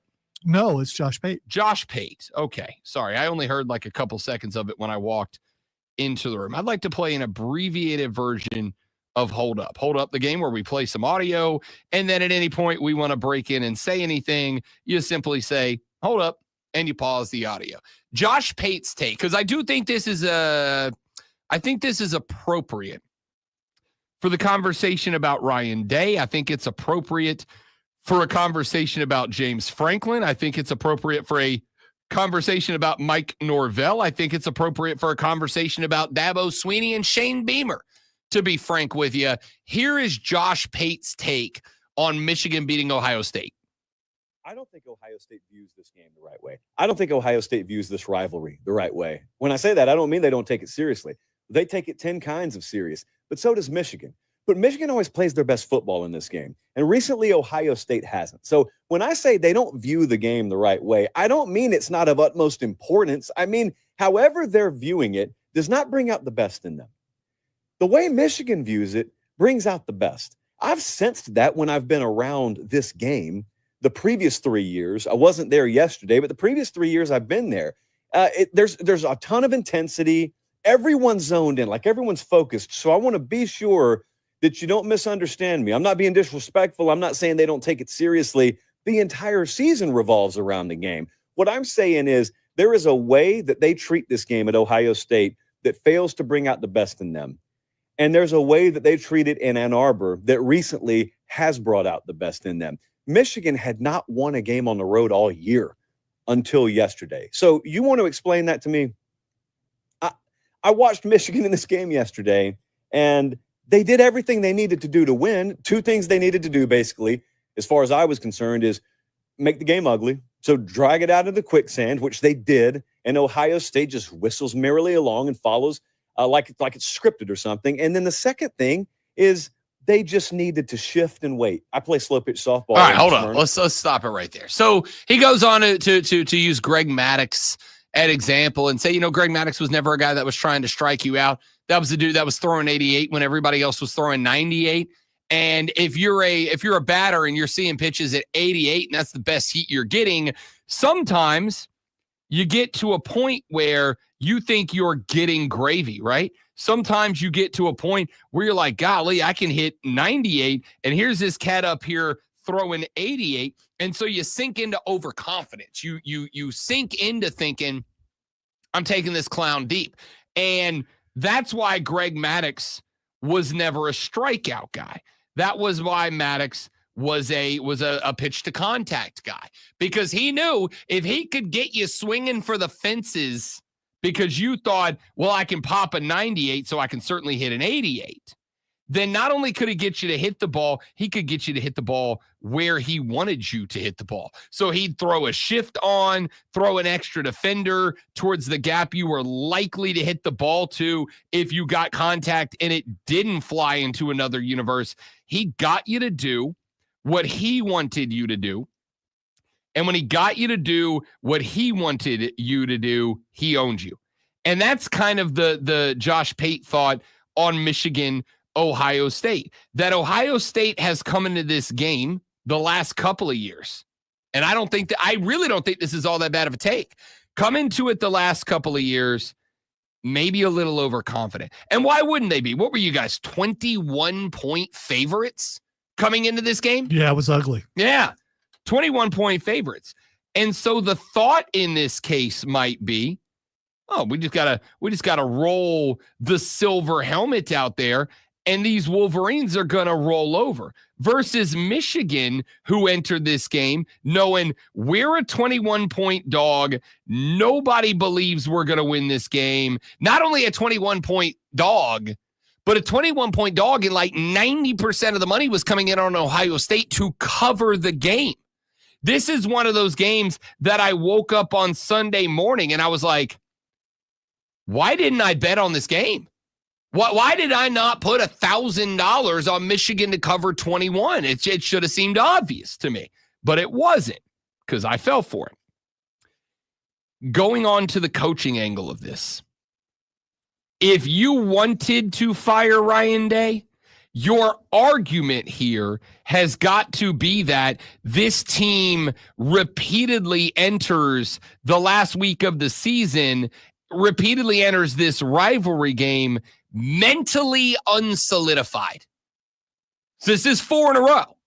Mentally unsolidified. You have entered this game now 4 times with a mentality, whether it is the mentality that all we got to do is be us and that's enough, or Michigan's not that good, or whatever the mentality is. There is a mentality around this team entering this game that has cost you dramatically the last 4 years, and the opposite is true with the Michigan Wolverines. Now, do you think Michigan is a trap game for Ohio State? Because every time they get there, especially just about every time they get there, they're looking ahead towards what comes next, a Big Ten title game, a chance at the national championship. Has this become a trap game for them because they're looking ahead? I mean, if they have the mentality that I was talking about a moment ago, if they have the mentality of we are so much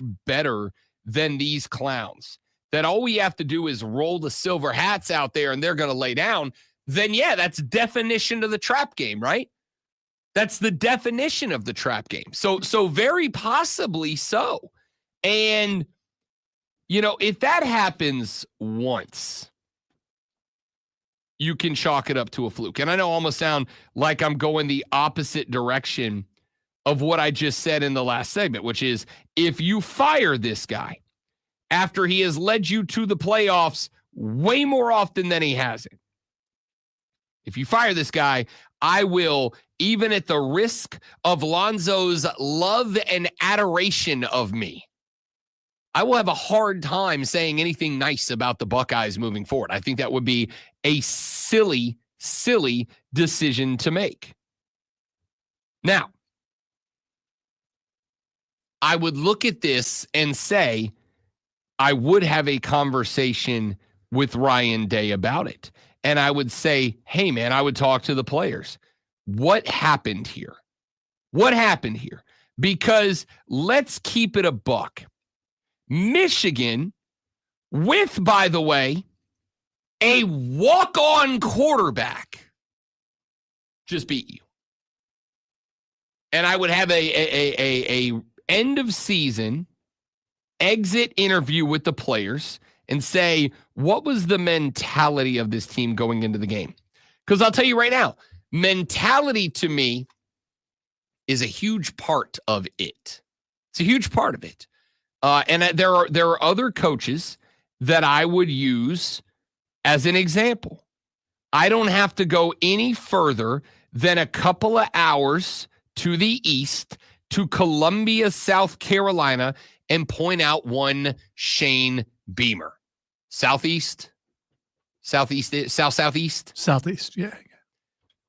2 hours in that direction and talk to Shane Beamer.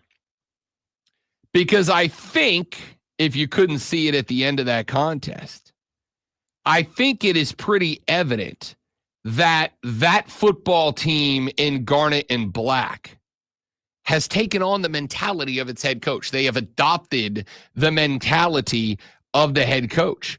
We're going to have fun. We're going to be disciplined but loose. We're gonna enjoy playing football. When we score, when we get a pick, there's a video of Shane Beamer on the sideline. They've got the camera pointed at his back when Demetrius Knight picks that ball off to end the game. Shane Beamer is stride for stride with his defensive players that are running down to the other end of the football field to celebrate the dub. I mean, holding the headset, and my man is sprinting like there's a gold medal and a podium waiting for him on the other side. That is just the mentality of Shane Beamer. And this team has taken on that mentality. I look at Mike Norvell down at Florida State, 2-10, just got embarrassed by their rivals on their home field as well. I look at that setup and I go, I got to tell you, and watching the press conferences and listening to the podcast and the interviews that Norvell has done this year, I think after going 13-0 last year, I think Mike Norvell kind of adopted this mentality of bleep that, we'll just do it again.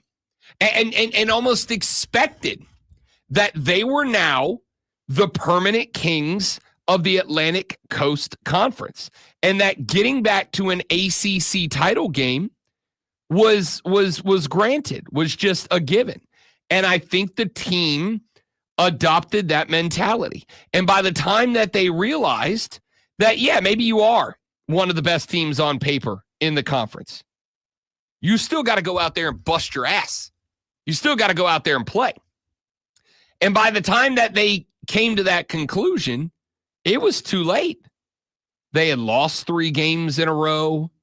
The ACC title game was a fever dream at that point. And I think the team broke.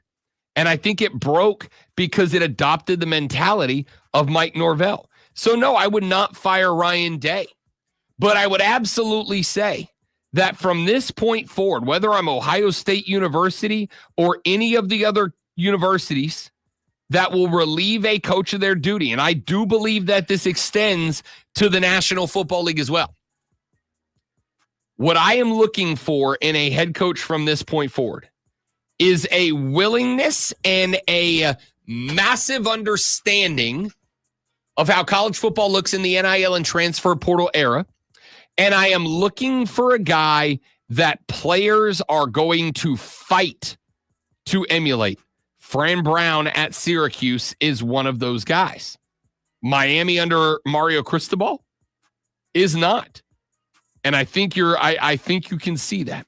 So I would be concerned about that if I was a Buckeye fan. Enough to get rid of a guy who keeps taking me to the playoffs? No. But I do think it is something you will see become much more prevalent in head coaching hires at the college level moving forward. Back after this to wrap up the Rob Brown Show in the Fan Upstate.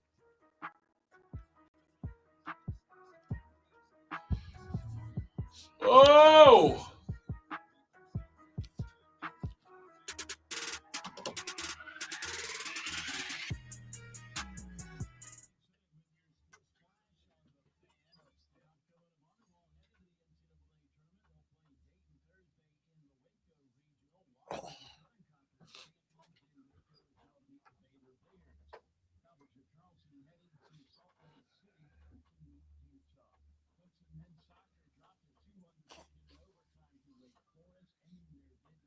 Do you like kiosks in fast food restaurants? Oh, like a McDonald's. Like where I punch in my order and pay for it? Yes. I think I do, to be honest with you. I think I do, provided they get it right. Well, I mean, I can't figure out how to do a specialty, like say you don't want ketchup or something like that. Not for me. For the granddaughter. Lose those ketchup on it. Looks all right. I couldn't figure out how to do it.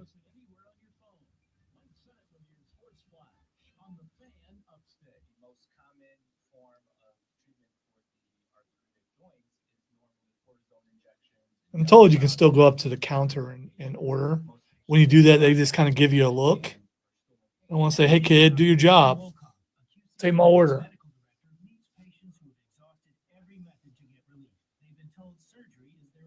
One more kiosk and you don't have a job.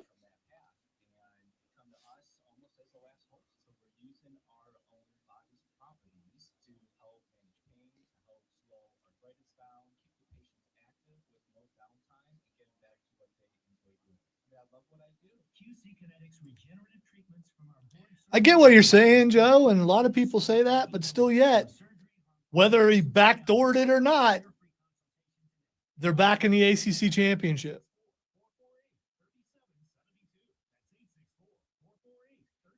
And if they win that, then Dabo's way of doing things still works.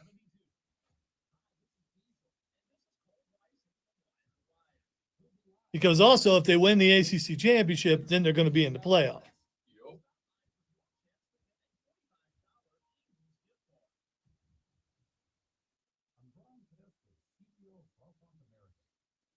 So I guess maybe if you're a Clemson fan and you want him to use the NIL, then you should root against them in the ACC championship.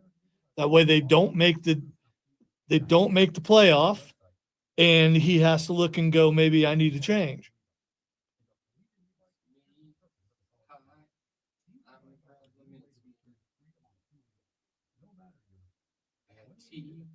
Everybody agrees. My wife was watching the Hallmark movie. I think it was Hallmark about Travis Kelce and yeah. And I wasn't watching it. I was playing a game, but I was listening to it. It actually sounded like it was a decent movie. You wonder how true it was. I don't. She really liked it. So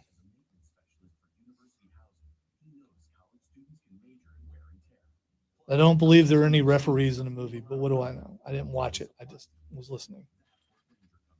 I did have a laugh when I forget what game it was, but there was a game, Texas A&M, I don't know, one of the games, the sideline official got hit on the sideline and went down. And this guy put up a GIF of it. Yeah, I and saw he it. said a Chiefs player I just saw it. went down. Well, what he should have put up was either a Bills or Ravens player went down.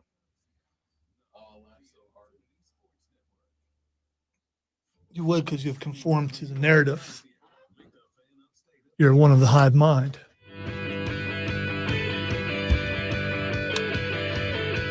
So one more bit of drama that took place around the college football universe this weekend. The Penn State Nittany Lions were in competition this past weekend against the Maryland Terrapins. Fear the Turtle. Turtle not so fearful. 44-7 your final in this one. Maryland scored in the opening frame and never found the scoreboard again after that. The same cannot be said about the Penn State Nittany Lions, who scored 13 points in the fourth quarter. After putting up a 28 spot, it was 30-7 at the half. Well, late in the game, like in the fourth quarter, when the Nittany Lions were up by a lot of the points, most of the points, to be honest, at this point, James Franklin sent in his reserve units, his 3s and his 4s. And the 3 and the 4s, with just seconds left to play in the football contest, ended up scoring a touchdown. With, as a matter of fact, time expiring. This year, Denmark got a 15-yard pass from Bo Pribula. 4-play, 13-yard, 1 minute and 4-second drive that ended with Penn State sticking 6 more up on the board and making it a 44-7 game, pardon me. Well, at the conclusion of the game, the head coach of the Maryland Terrapins, Mike Locksley, he was not particularly thrilled with James Franklin's Penn State Nittany Lions. And there was a very awkward moment during the two coaches' handshakes. Mike Locksley did the old grab and pull number, where like the dude who wants to show how alpha bro he is grabs you in the handshake and he pulls you into his chest and locks you up with the other arm. This is why I don't shake your hand, because that hurts when you do that stuff. Well, you have to assert dominance. All right. Assert your dominance via the handshake. Mike Locksley pulled James Franklin in and gave him an old stern talking to. And James Franklin was asked about it at the conclusion of the game in the press conference, that awkward little moment. And here's what James Franklin had to say. It didn't look like it was the smoothest post-game handshake. Yeah, I get it, right? At the end of the game, we throw a touchdown. I get it. But a couple things I will say. My job is to put the 3s and 4s in the game. But when the 3s and 4s get to go in the game, they get to play football. Those guys deserve to play football. Your 1s are in the game. You were trying to score. We're trying to score. On top of that, you're playing cover 0. If you don't want, play cover 2. I'm good with it. And on top of that, there's also a change in college football. We are trying to play as long as we can, make the playoffs, and be seeded as high as possible. And scoring as many points and a point differential matters. All that matters. And if you don't get that, it's really not my problem. So, W, 1-0. I'm good with it. Anybody that's not, that's their problem. Hell yeah. W, I'm good with it. Anybody that's not, that's their problem. Love that clip. Love that clip. W, I'm good with it. And anybody who's not, that's their problem. What a bar from James Franklin on the way out. Dabo used to use that excuse all the time. Not excuse, but reason. And I believe Steve Spurrier has used it. I mean, if you don't like it, stop it. And if you can't stop it, that's on you and your team. That's very much the camp I find myself in. Here's what I've said for a very long time.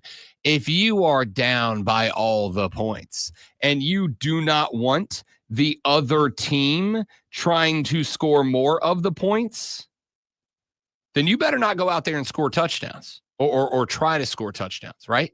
Like, you better not go out there. If you're going to send your ones out there down 30, was it 30, 38, 3, 38, 7, whatever it was. If you're going to send your ones out there and try to score touchdowns, don't expect me to do anything other than let my depth guys go out there and score touchdowns. Yeah, if our 3s and 4s are doing that to your 1s, maybe you need to recruit better or get a better NIL collective, something. I mean, listen, it's Maryland. It ain't exactly a football powerhouse. There are some universities that have to accept that if they ever want to get to the level that they are a football powerhouse, it takes a pretty big commitment. It's going to lock up a lot of your resources.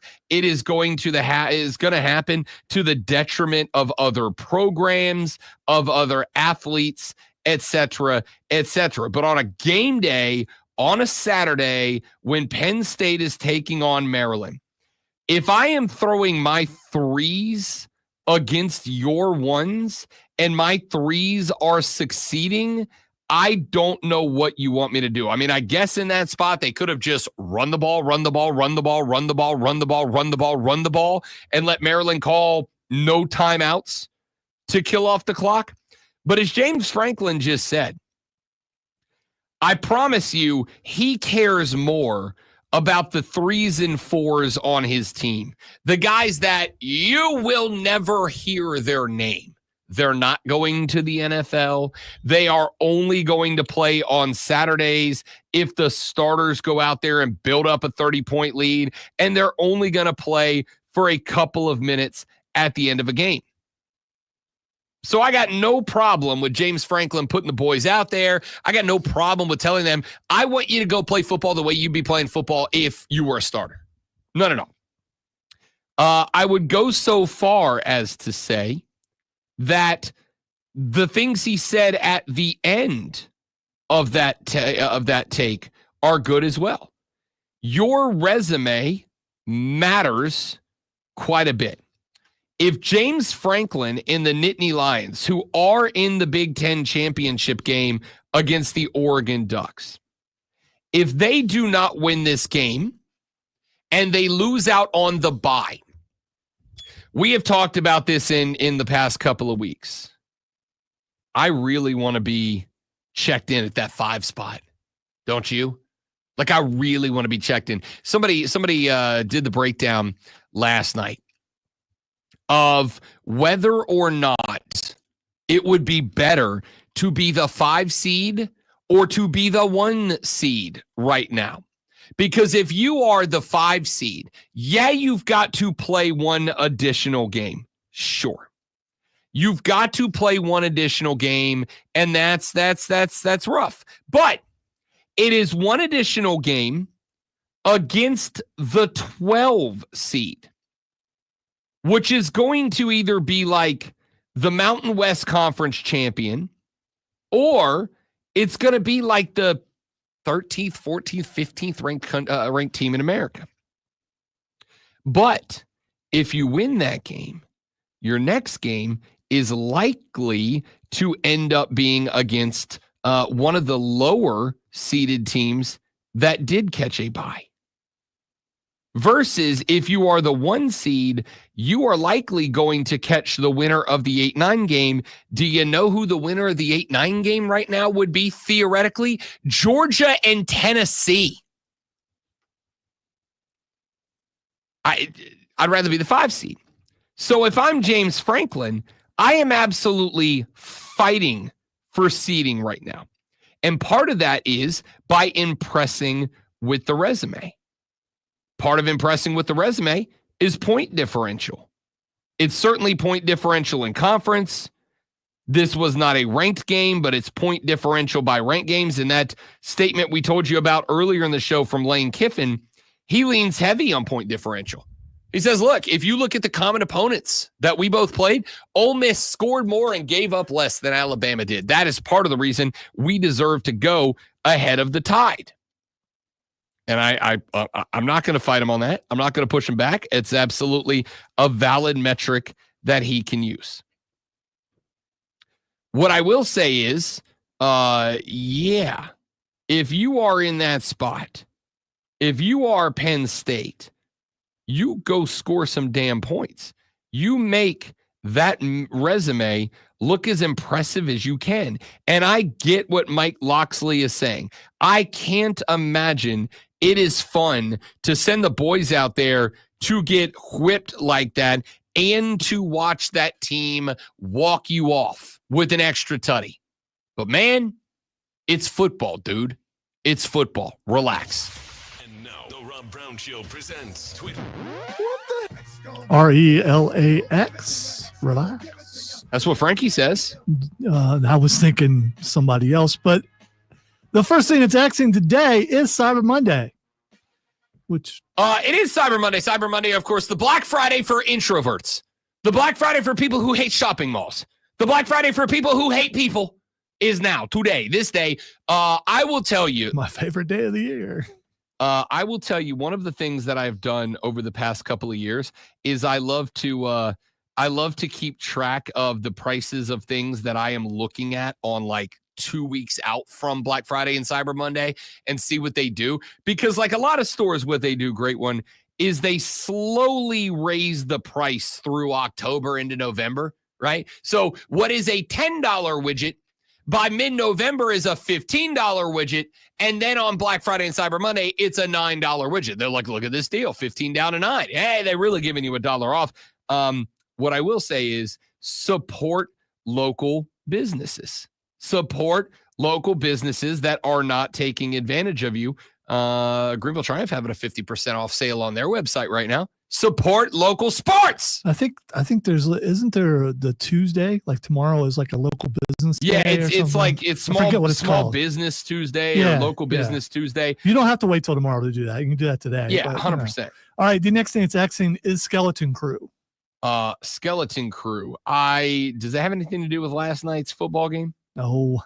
It is a Disney show, Star Wars. Oh, no, I saw this. And it drops today at 9:00. Saw this. First 2 episodes. Yeah. It's supposed to be Goonies. And it's got, Star Wars. what's his face in it? Jude Law. Jude Law. Yeah. Jude Law's pretty. He's a pretty man. He's a lovely man. Yeah, all right. The next thing that's Xing is staying in Hollywood is Craven the Hunter. How do we feel about this one, Lonzo? We feel that they keep pushing it off. They have done something else today, though, because they're trying to change the narrative that was put out there by the first trailers. That it is, he's basically a member of PETA. And the first 8 minutes of the movie has been released. Really? Just about 5 minutes ago. So you can watch the first 8 minutes and on like a ton of websites. So it's legit. So I have 2 takes. Number one, the whole he's a member of PETA thing. You understand that the overwhelming majority of hunters are conservationists. Yeah. People who hunt take better care of the land than people who don't. All right. So I don't have an issue with him being an animal advocate. Time for all that. I know. But the game is react. I'm reacting. Number 2, I thought I saw a trailer. You may be able to confirm it or not. Great one.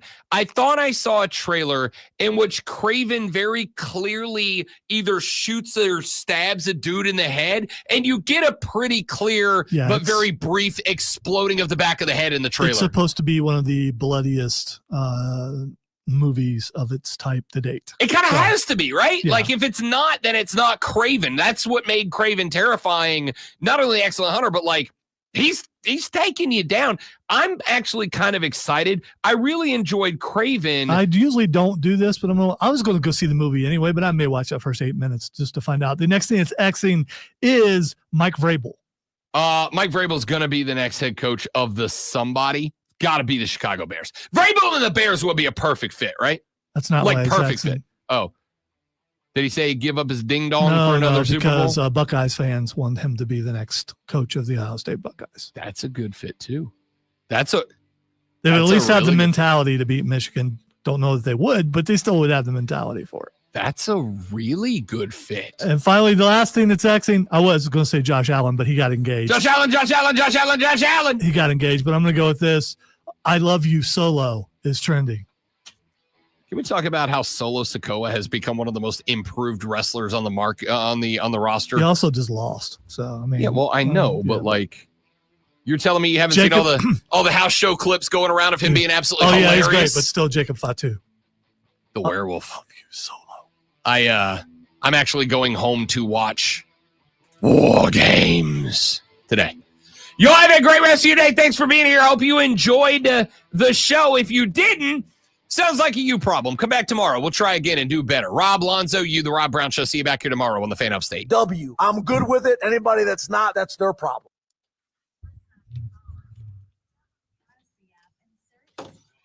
My head hurts. I couldn't find the music. It's your fault anyway. It's not my fault. Fair. It usually is. Thanks, Mike. I appreciate that, buddy. Trying to give the people what they want. Yeah, maybe I will get to the NFL talk, James. Of course, you want me there as an Eagles fan. All of a sudden, Nick Sirianni's a golden god. They beat the team despite the referees being on their side. Talking about Baltimore. That's a true victory when you can beat them, there. Irony is dead. Long live irony. Kansas City already beat them. They did lose to Buffalo, though. So tomorrow, yes, maybe he isn't a complete idiot. Maybe not. Turns out, give the ball to Saquon Barkley a lot of the time is a pretty good strategy for the Eagles. I'm not an NFL coach, but I think that's what I would do if I were. All right, dudes, I got a jet. We got stuff to do. I still got to make up for the 4 days I was off. I hate vacation because of the not vacation when you come back. You could help me with some of my work. Nah, I got my own, but thanks. Have a great day, everybody. See you tomorrow. Tell your friends about us. We're trying to get rich. Goodbye.